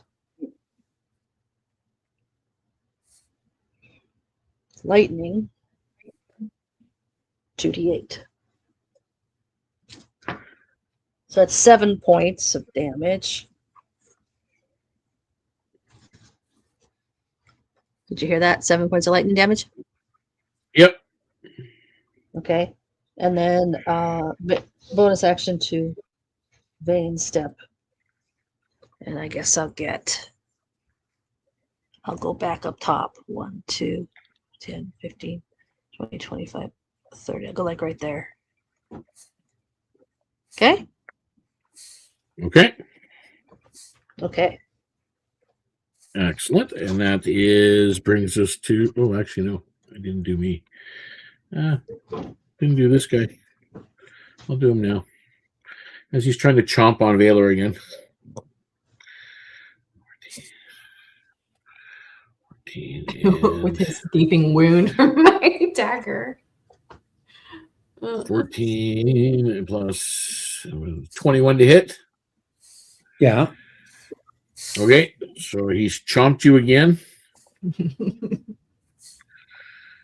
3. Okay, as low as 5. 9 points of piercing. Okay.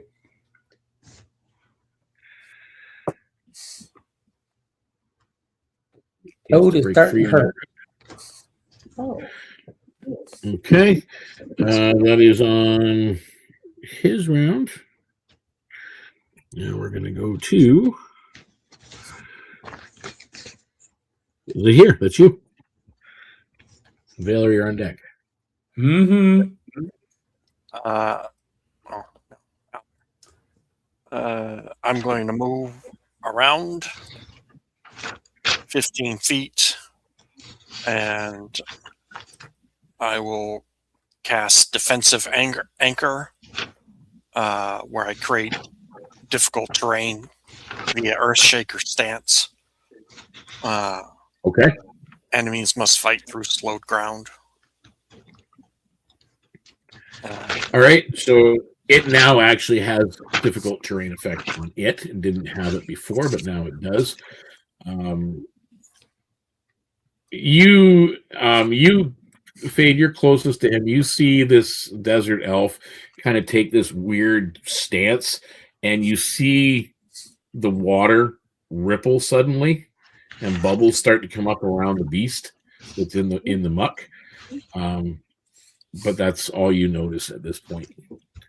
And that was on Zahir. So Valor, you're up. Break Okay. free. I'm going to need to. How far is that little fox away from me? There's still quite a ways. 20? 20 feet? Yeah, you're 20 feet away. Okay. But you're still in its mouth, so. He's got a hold of me. Yep. Oh, okay. You got to roll strength check to break free. Oh no. And this is your move action that you're using. Okay, I think 20 is going to get me out of there. So you are broken free. Now you have your action. Now I have my action. Okay. So if something is a trait, that's a natural thing I could do, correct? Yeah. Okay. I'm going to frog hop my arse away from him. I'm going to frog hop over to Fuzzy Wuzzy there, the little fox. Because I can jump, I can do a long jump up to 25 feet without running or anything. And when I land there, I am going to put up a force barrier, which is going to create a 10 by 10 barrier around us. It's a wall of force that grants full coverage until the end of my next turn. Ooh. Ooh. So if you got any healing there, girly, you better put a Band-Aid on me.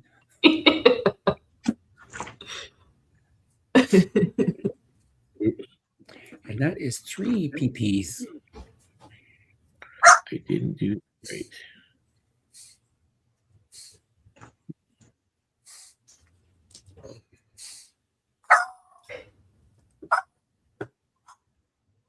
You got a cheering squad. Sorry about that. That's my wife's dog, and anytime he looks out the window, he just gets excited.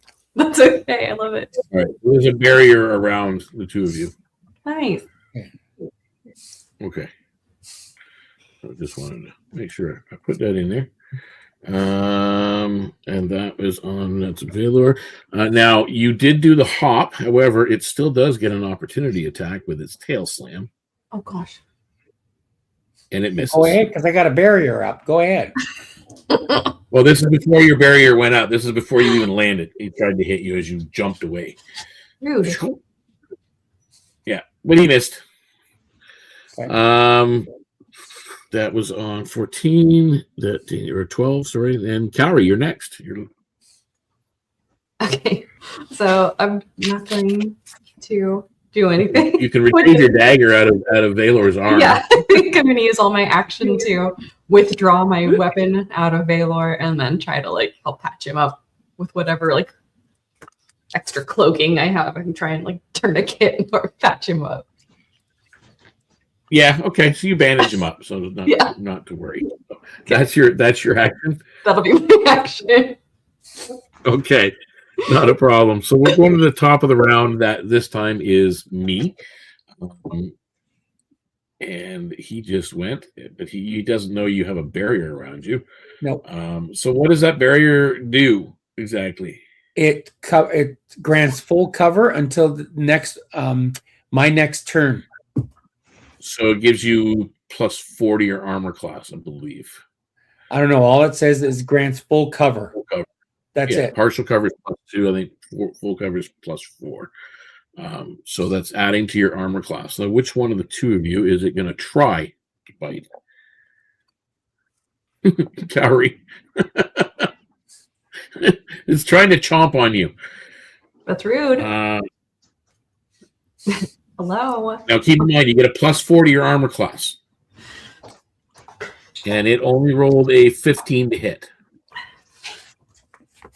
What is my armor class? It's probably going to miss you. I am 15. +4. But then you add the +4. Nice. So you're 19. Misses. So it misses you. And it will attempt its tail slam on Valor.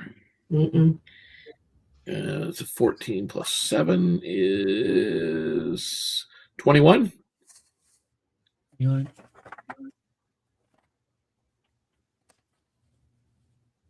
Yeah, only AP is only 18 with the 4. You have an 18?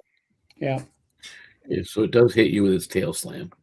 Okay. Well, if good. he normally Maybe has an 18 and you add the +4, then he would miss. No. I have a 14. Oh, Plus 4 is 18. Oh, I see. damn. Yeah. 8 points of bludgeoning. Okay, I'm down.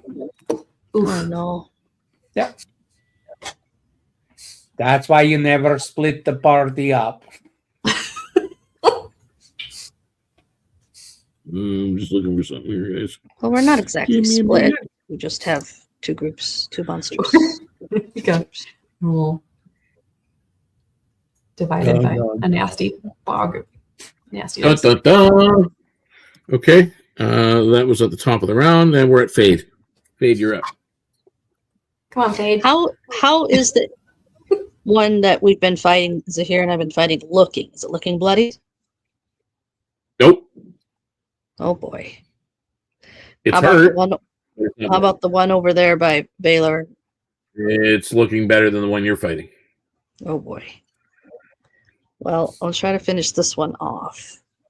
I'm gonna quicken cast a 3rd level. It seemed to take the lightning damage fully when I hit it with the shocking grasp, right? Oh, yeah. So I'm gonna quicken cast it with a lightning bolt. It's got to be a dex 16. It does have a chance with that one. Rolled 15. With his +1, so he failed. Ah, very good. Okay, so it's gonna take. Yeah, it's still a stroke. I think that I would have had to step probably here so I didn't hit Zahir. So I can lightning it without him getting affected by it, right? Yeah. Or maybe, so I'm going to shoot it right, That's fine. You get him right from on the left side of him so he's not in the 5 feet wide blast of the lightning. there. Yep. Wow. I don't like the little circle on Valor. It says dead. I don't like it. He's not dead. Oops. He's not dead. Do you have healing, Cowrie? Okay. Negative. 26 Just a damage from the lightning bolt. 26 damage from the lightning bolt. Yes. So 52. Now he looks bloodied. Hey. And then following that up with a sorcerous burst. Okay. For my cantrips. Let me pick up sorcerous burst. Yeah, lightning does the electricity does double damage. Oh wow. Yes. That's why yours was looking a Well, little bit more. I'll choose lightning again, seeing that is really hurting him for my sorcerer's burst. Okay. Yep. Make a ranged attack roll. Yep. So you still have to hit him. So that is my DC. Which is...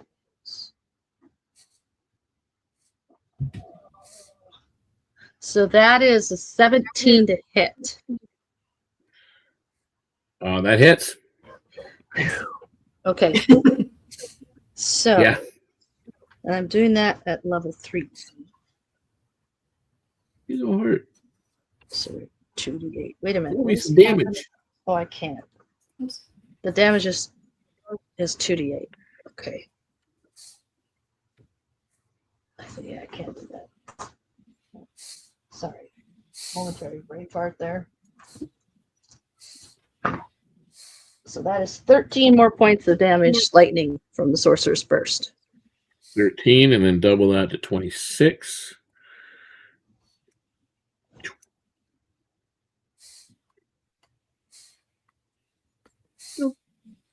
He did.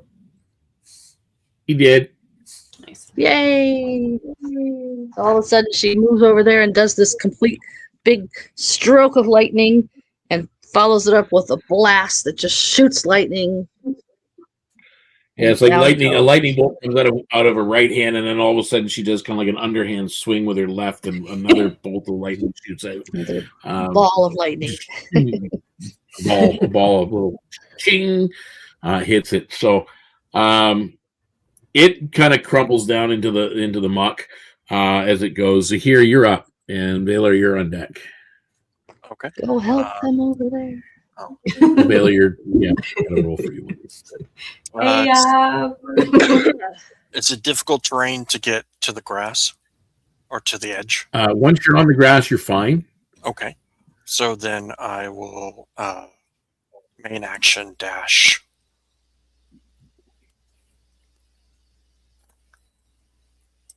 And that will be my turn. Okay, so you get to there. Valor, I need you to make a Constitution saving throw, please. Sure, you just don't want me to roll over and play dead? Nope. You already did that. Our the other homebrew thing that we use in our system. So Constitution. I got a 14, so where am I? Only dead yet. Sorry. I forget I'm still on camera. 14. 14? Yep. Okay. You do not get a second level of exhaustion. Yeah, you. By the way, you have one level of exhaustion when you drop, but you do not get a second level of exhaustion at this point. But you're still down. And then we go to Cowrie. You're up. Okay. So since he's down, I'm guessing it's his shield that he put up. It's gone. Gone. Oh yeah, that's We're just exposed now. Okay. Yeah, you are. So since He's I just a don't have snack. any, oh my gosh, no, don't say it. He's a Since big I don't snack, have any actually. magic or healing, I'm gonna try my best to hit this guy again. So I'm gonna use instead. Let's try. See, our boot dagger didn't work because it was all slimy. Probably because my boots were in the muck. So let's try. Always remember, just Oh, I think it be was more the creative. fact that you missed, not because it was messy, not because it was mucky. You missed. Hey, usually I'm pretty good. All right, so we're gonna try the short sword instead. So Okay, so you draw the short sword out. let's. As she does that, she rolls a 1 and she slices into my belly. A 13? 13 plus, what's your to hit bone modifier? Sorry. Short blades, plus 6, so 19. Plus 6. Yeah, so you hit. Now we're cooking. Welcome one. Good. Okay, and then, let's see. What is that one? Short sword. So 1d6 plus 4. Okay.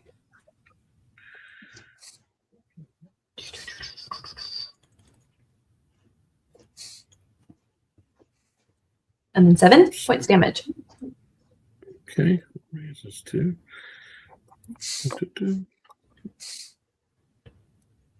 Okay.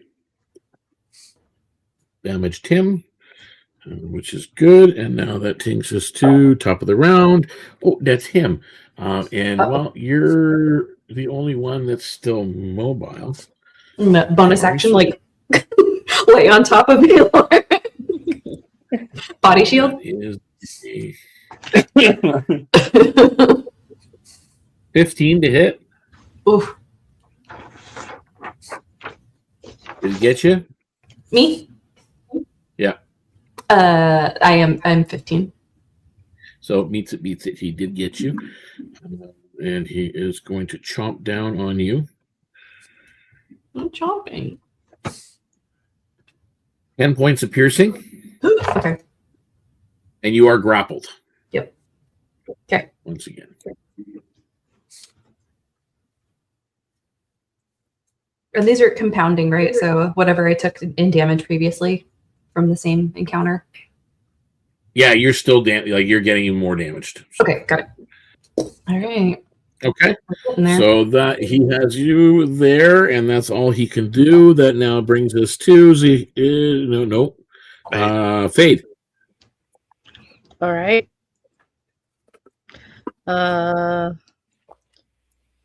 Let's see. I got a dash over there. Well, maybe I don't have to dash the whole way. Let me see. Hey. It's down too close to the bottom of the page and I can't grab my token. There we go. Okay, so you have any more of those thunderbolts or whatever that was? That's 40 feet. Hey. That's 20 feet you just moved. Oh, okay. Stop. How far you want to move? You want to go 40 feet?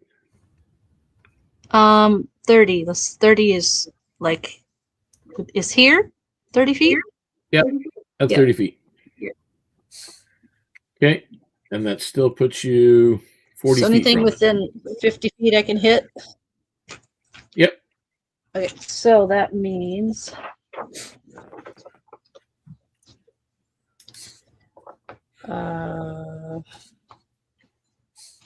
okay.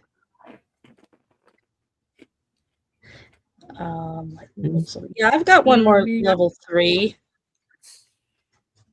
So ooh, you're gonna lightning bolt his butt I'll do again? lightning bolt his butt again. Yes, lightning bolt this one. Another lightning bolt shoots across the basin and hits 16. this thing, and he gets a dexterity saving throw, which probably okay, no. Nope. He gets hit. Damage him, please.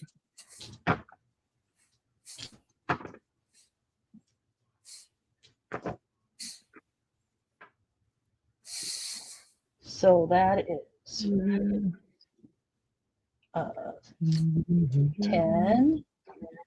26. I rolled good. 32. 32? Holy Yeah. crap. So that's 64 points of damage? Yep. He's definitely bloody now. Okay. That was Valor croaks up. I started it for you. Here, you're up. Sailor, I thought you were dead. He's alive. My friend doesn't like draped over him. I will move my 30 feet and I will cast a second level Cure Wounds. Okay. That's 48 Oh. and 18 hit points back. Wow. So you're at 18. I was at 0, obviously. Yep. Now you're at 18 Okay. Wow. because you were magically healed. So you're at 18. It does not remove the one level of exhaustion. No. The last, you always end up with one level of exhaustion after death. Sometimes more, but in this case, you just have the one level. So you get -2 to all your dice rolls while you're exhausted. And I will shout, "Get behind me!" You got it. You are no longer dead. Thank goodness. Okay, so that was the here. Valor, you're up. Oh. So it would be a matter of, okay, I guess I have to. Half your movement to stand up. Okay. And then you get half movement to move where you want. It could get an attack of opportunity, however, on you if you leave its vicinity. Unless, Just roll away. yeah. But he doesn't know that I'm up yet. Oh, Like, I'm not standing. I'm You're still playing laying there, right? Playing dead. Okay, so you're still laying there. You're not moving. You're playing dead. Right. So I'm like a possum. And I am going to turn around and I'm going to hit him. I don't care. He's not going to see it coming from me. So we're going to do a psychic feed. That's what we'll do. We'll do a psychic feedback, which is an AoE thing. And so when a creature within 30 feet hits myself or an ally, it's going to take 2d10 psychic damage on a fail of an intelligence save, Yeah. and has disadvantage on its next attack. Uh-oh. Yeah. Okay. Yeah, that's So, powerful. that's What you see here, you notice you healed him. You watched his eyes kind of flutter open as he's lying on his back. But then all of a sudden you see him look at you, and then he looks at the creature, and then his eyes roll back under their lids, and the lids start to flutter, and he remains like that. That's what you see happening at this point in time. Yikes. okay. So that was Cowrie, you're up. Oh, so is he going to take his 2? Okay, that's if he hits anybody. Okay, that's right. Never mind. Okay. Yeah. Okay. You are still grappled, Cowrie. Sorry. Yes. You do have to break free. So is that a strength or Strength. Strength. Okay. What is my strength? I did not know she was grappled when I hit that lightning bolt. Did I hurt her with it? No. Okay. No. I'm not playing that literal as a Hey, Okay. 19. She has a pair Okay. of rubber wellies on, so she's safe. So that's your movement. You have broken free. Yep. You are no longer grappled. Okay. Yay. Yay. Okay. And then What is your action? action, I'm going to do the same as last time. So short swords to attack. Okay. This butthead. Oh, 7. Plus your attack modifier. Ooh, and Plus yeah, 6. sorry. I keep forgetting that. It still falls short. You do miss. Yeah, it's not going to hit anyway. Just because you're covered with saliva in your gunk. Now you have an excuse. Yeah. Your foot So it's slips and icky. your stab goes wide. Oops. Yeah. Oops. You missed. That Cowrie. Now we go to the top of the round. Oh, that's its turn. And again, Valor, you're not moving. It moves up here so that it's within reach of both the two of you. And you are a new morsel that it sees, Zahir. So it is going. You see its head kind of look around, look down at the fallen Valor, look over at you, and jump up and go. Or not jump up, but its neck extends, and its jaws go to clamp down on the top of you. Okay. And it probably falls short. I'm sure it's 9 to hit. So yeah, it falls short. Yeah. So it chomps into midair, but it does attack. Now, does that only if it hits?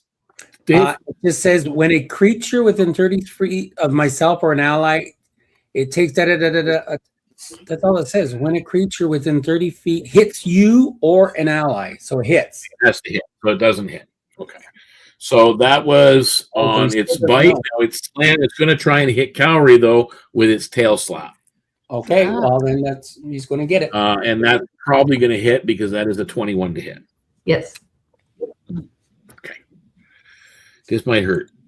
Just let you know. Well, She's lifted up off the ground with a slap of the tail. Probably not. Only 7 points of bludgeoning. 7? Yeah.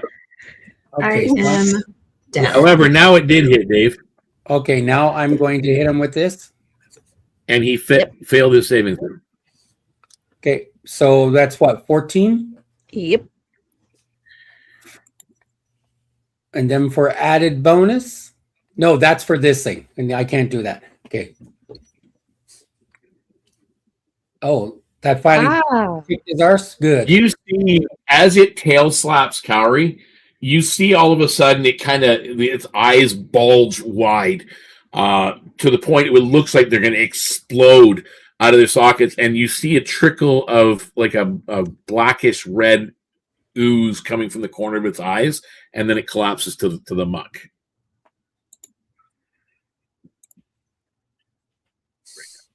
Did it still hit me though? I'm still bludgeoned. Yes, it did still hit. It did still hit you. If it didn't hit you, then it wouldn't have done. It wouldn't have gotten any. It won't be dead if it didn't hit you. But it wouldn't be dead. With his hit to me, I am officially down. Okay, so you are down at 0. Yep. So Cowrie is also at 0. She is down. You have 1 level of exhaustion automatically when you go down. So we can make a note of that. No matter what. So again, it's up to you are officially out of combat at the moment. They've been now there's still 2 pillars that have not been fixed in the water. There's 2 dead matrons that are here. It kind of the basin itself, as the last one fell, the basin grows still. The water bubbling is stopped. Those creatures just lie motionless in the mud. Those broken pillars, the 2 of them remain where they fell, and the water just seems to kind of press outwards. Again, nothing here appears to be demanding of any attention. So, what is everybody doing? Zahir will cast another level 2 Gear Wounds on Red. Okay. 21 back. Okay. So you are at 21, Cowrie, and however, you are still at 1 level of exhaustion, so you do have -2 to all your dice rolls. -2. Okay. Can Zahir and Dave go ahead and put up the last pillar that they need to put up? There were 2 pillars left, I believe. No, we had 2 up. We just didn't. I didn't succeed at the Arcana. Well, you didn't. They didn't succeed in the Arcana at the end. Okay. Yeah. So you need to On the fix one the of them. Arcana. So let's just say you're taking your time, and you guys do take, because again, there's no immediate threat that you can see at this point. Drag those carcasses off somewhere. So you get all the pillars now up. You fixed all the wards that you can tell. I do, however, you're not sure if it's fixed. So I need 3. Let me see what I'm going to do with that one. I need a nature check, first of all. Okay. Who wants to do it? Zahir would like to do it. I have a +9. Okay. Oh, yes. I All don't right. have any pluses to my natures. I didn't do that. 18 + 9 is 27. Wow. Okay. It seems that the pillars are up. They were misaligned in the beginning, and you're kind of realizing that as you're looking and you're observing. And because of the sediment built up on the mud, you kind of brush off a partial mud that's covering one of the markings, and there's about 4 of the pillars right now seem to be stabilized and aligned, and that's as far as you know, that should be enough to do what you need it to do. I need someone to do an Arcana check. I guess I'll try it.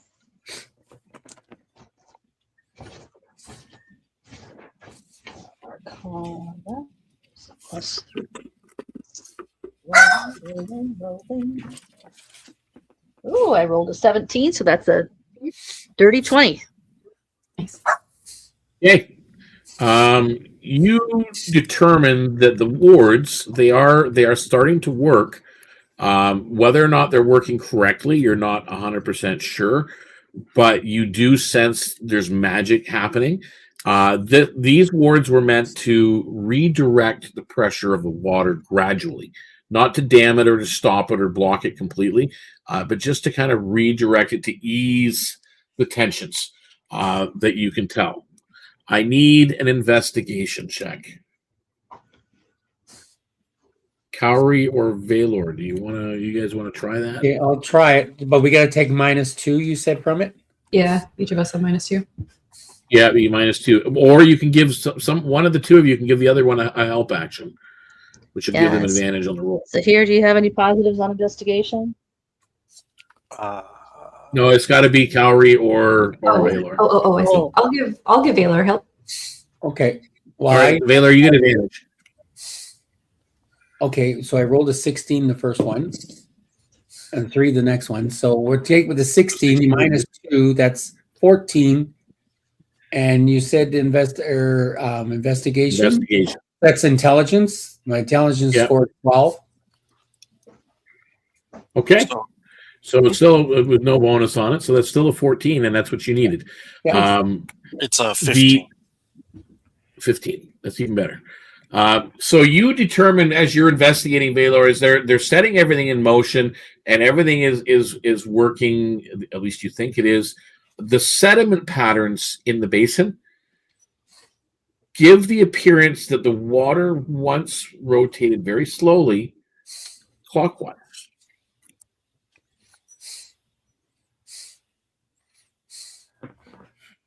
Now, at this point, I'm assuming you share all this information with one another. Yes. Because that's generally what good party mechanics do. You share with one another. There are multiple options at this point that you can see as you're observing and you're studying this wound, this area. The pillars are there, they're working, and the wards are working, and there's activity, but they're not aligned properly. So they would need either to be realigned. You could clear all the sediment and fix the collapsed reed walls around the area, which could also work to help get things kicked off. Or you can do a complete off the cuff thing. You can do a magical redirection. If someone has control water or mold earth or shape water or something similar, you can try something like that. I do have or you shape can water. So you can try that, or you can just withdraw and report this to the council. I would like to try the shape water. Okay. Get things into the right Zahir has experience with reed walls from the farming. So you're going over to the reed walls. Anybody else doing anything? I think the thing would be is based on my own knowledge of the marsh, I'd probably work at clearing some debris out of the way so it's not disruptive to the patterns. Okay, so I'm going to have Valor, I'm going to have you make a survival roll, and I'm going to have Zahir make a athletics check. Okay, so 19 minus 2. 19 minus 2. Where the hell is survival? Okay, I got a 19. Okay, I'm good. I made mine. Okay, so the two of you succeed.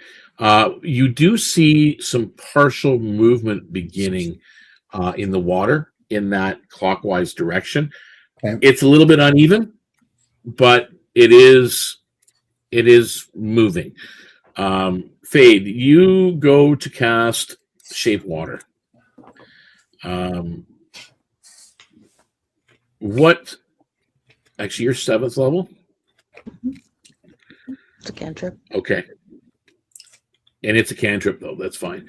You have to. I was just making note because there's a thing in here. If you're less than 6th level, it's only a partial success.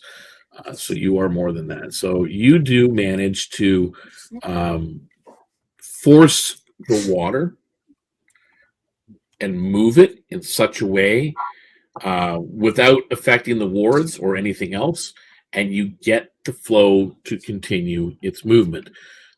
It starts to flow in a clockwise direction.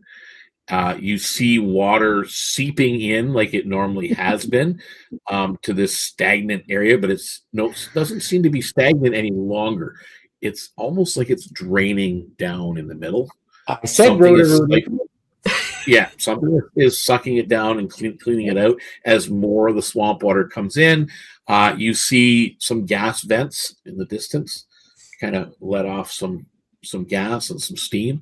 As this goes, the water begins to tremble a little bit, and then everything folds into motion. It's not a rush. It's not a surge. It's very slow.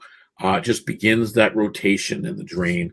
The reeds lift themselves up in a way as if freed from some unseen weight that was kind of dragging them down. The air itself, that humidity, begins to lighten up in the area. And it's almost like you could almost hear it. Actually, Valor, you can hear it. It's clear as day, being a bog caller. You hear the marsh exhale, like a sigh of relief. It's working. And it's working.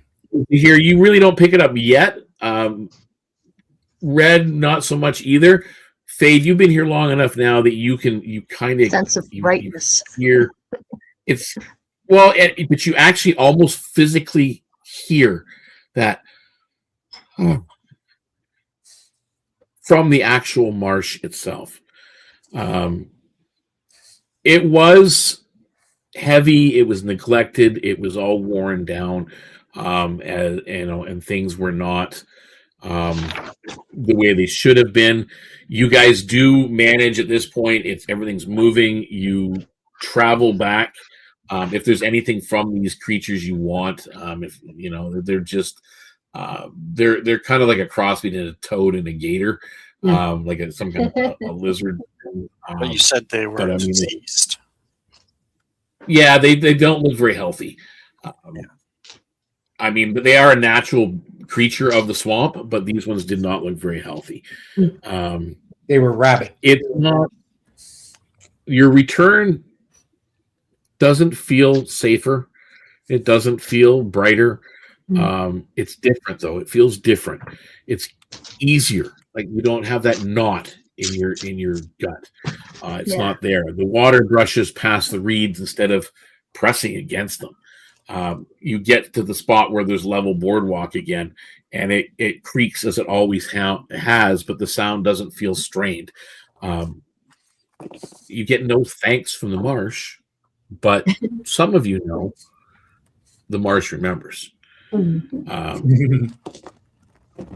and some of you know that. So you guys get back. The boardwalks of Croakmire hum softly with lantern light and even trade. Word hasn't spread yet. The council has kept this quiet. The elders awake back in the room where they left you. You guys can take as you're brought into this room. Yeah. What do you, Valor? What do you say as you're brought back into this chamber? Well, I'm going to convey what it was that we did, and the urgency is upon the wardens to get out there and reestablish that area. That it's been neglected. It's been neglected. The marsh has been neglected so badly there that the council needs to get out there and not just focus their, there's around the city proper, shall we say. The marsh is more than just kelpwood. It's beyond kelpwood. And they don't pay attention to one part of the marsh, it's going to spread into kelpwood and devour it, shall we say. Okay. And I'll back him up. Do any of you guys have anything to add? Nope, I'll back him up and say that's my assessment of it too. You just need to make sure that what we started out there, that it's going to continue to function the way it should. Elder Nawe leaps off of her chair and into the water between the two platforms, and she comes towards you, and she comes up on your side of the platform, and she's got some of the counselors. You can see the look on their faces when you made that claim that they need to spend more time there. You can see there's a couple of them that were kind of had that look of, see, I told you so, on their face. And Norway was one of them. And as she comes over, and she reaches into her robes and she pulls out this wooden bowl, and she just kind of looks at the four of you.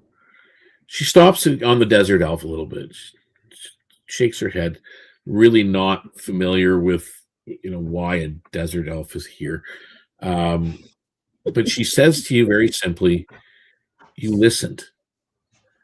She takes that bowl and she dips it into the water that's between the two platforms, and she sets it down in front of you. The surface in it begins to rotate like the basin did. And it's smooth in its rotation. And you're watching, like, it's just water in a wooden bowl, but it's actually moving. And she looks up again and she says, the marsh breathes easier tonight, thanks to you.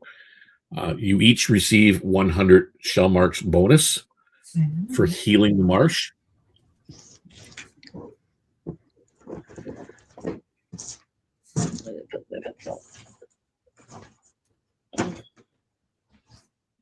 And I'm going to have to make a note here because I'm going to have to edit this, do it manually. You all get +1 rapport with Marsh Council.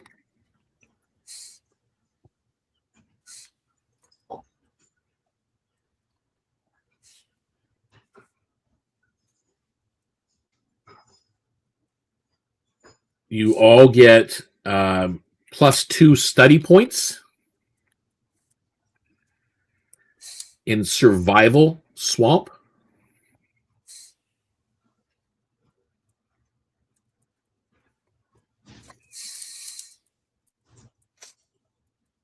And you can make a note of this. I will message it through the Discord. Everybody gets a Marsh favor boon, which will be granted by the council to the four of you for completing this task and doing so successfully. That brings to a conclusion the episode. The night settles over Croakmire. Lantern light reflects in shallow bowls across Wave Throne Hall as you go through the main chamber once again. Somewhere beyond the lesser walk channels, water moves. It begins movement as normal. Either way, the marsh has remembered who walked in the wound.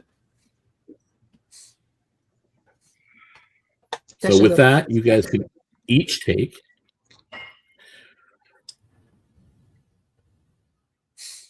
1,250 experience points each. Oh.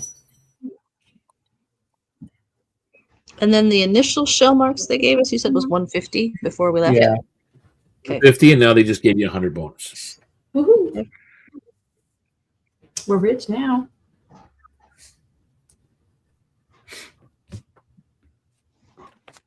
Cool.